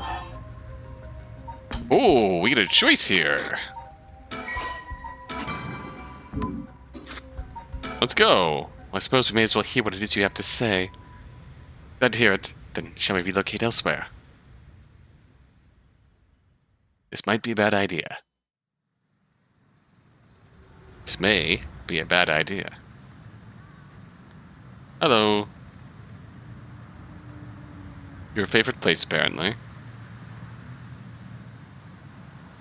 So, what do you want to discuss with us? Let's see, how do I put this? I'll tell you straight. What? I want you two to use your curse stones to bring Michiyo Shiraishi back from the dead.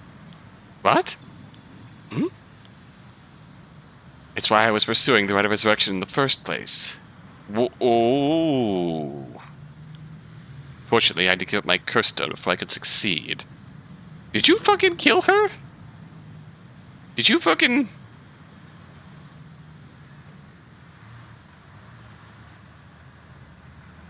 Bro! But you two are curse bearers with some kind of connection to her. Which means this is the perfect opportunity for me to ask you for this. Well... I'm sorry, this is all so sudden. I still don't understand why you would want this. What exactly is your relationship with Michiyo? Well, we met briefly once. I was so sad to hear the news of her death the other day. Right. Well, it would be great if we could bring Michiyo back. But we've already decided not to use the Rite of Resurrection. This is going to go poorly. Is that so? It seems, however, that we share a goal. Wouldn't mind collecting the soul dregs for you if it gave me a curse stone, you know. We'll have to decline that as well. Our goal is to stop this curse. I see. Well, that's too bad. I suppose I'll have to give up on the curse stones. Thank you for understanding. Yakko bailed. Whew, I thought he was a little suspicious, but he left without making a fuss. Why does he want to bring Michiyo back? Huh? Yakko? Uh-oh. Did she go off somewhere while we were talking? Well, that's bad. Well, that's real bad. Oh, no.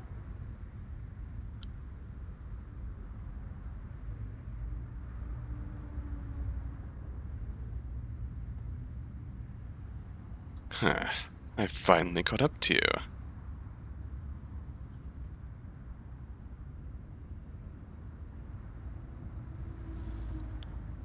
I don't know if you noticed me following you or not. Leading me to a secluded place. You've got guts. Oh boy. I'm sorry, but I'll be taking your curse stone. Have you hand it over, or I'll have to take it by force.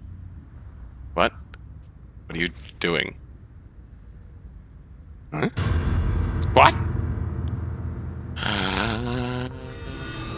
Oh! What? Are you? No, she's here again. I don't understand. Hello, Michiyo. Wait. It was just an accident. I swear I didn't mean to. That's why I was trying to bring you back. Oh.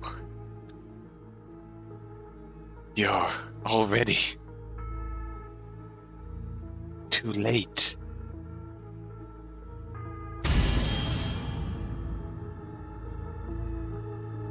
Oh!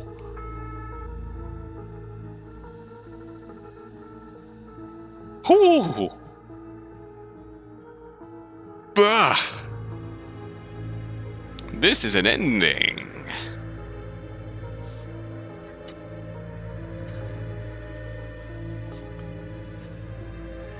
Ned Browning!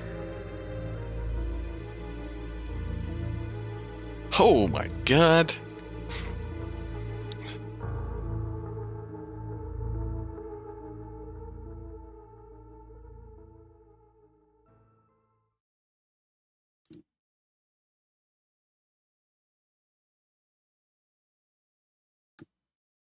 After this, Michiyo Nejima went on to use the power of his curse stone to commit mass murder, shocking the public with this unprecedented tragedy. Wow, fuck! We failed!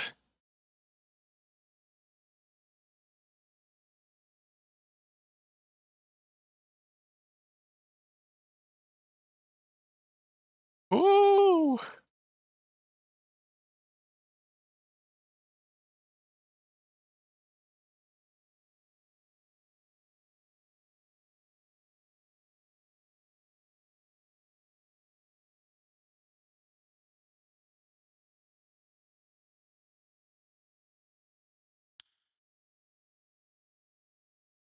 From that day on, Yakko Sakazaki was never heard from again.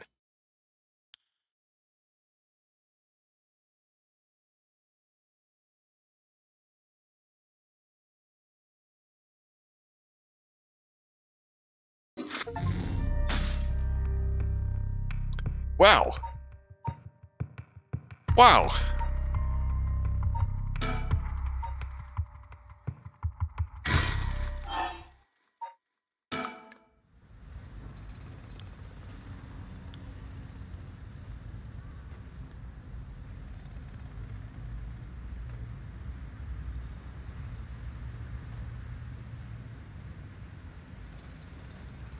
Alright.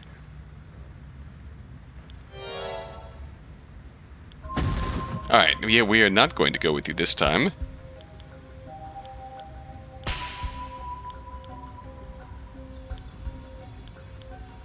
Did I fucking call that, or did I fucking call that? Go to school first. Sorry, but there's something we have got to take care of. We'll have to pass. Is that so? Well, that's too bad. Oh, no rush. I'll be waiting at Ryogoku Bridge if you change your minds. It's an alternate outcome? Okay. Wow. Holy fuck. Yeah, that is, wow. Whoo, baby. Whoo, baby. This is a hell of a point to end this stream on, I would say. Bro, stay acting like a villain.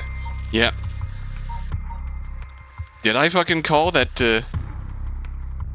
Michiyo was possessing Yakko, or did I fucking call that Michiyo was possessing Yakko? Hot diggity.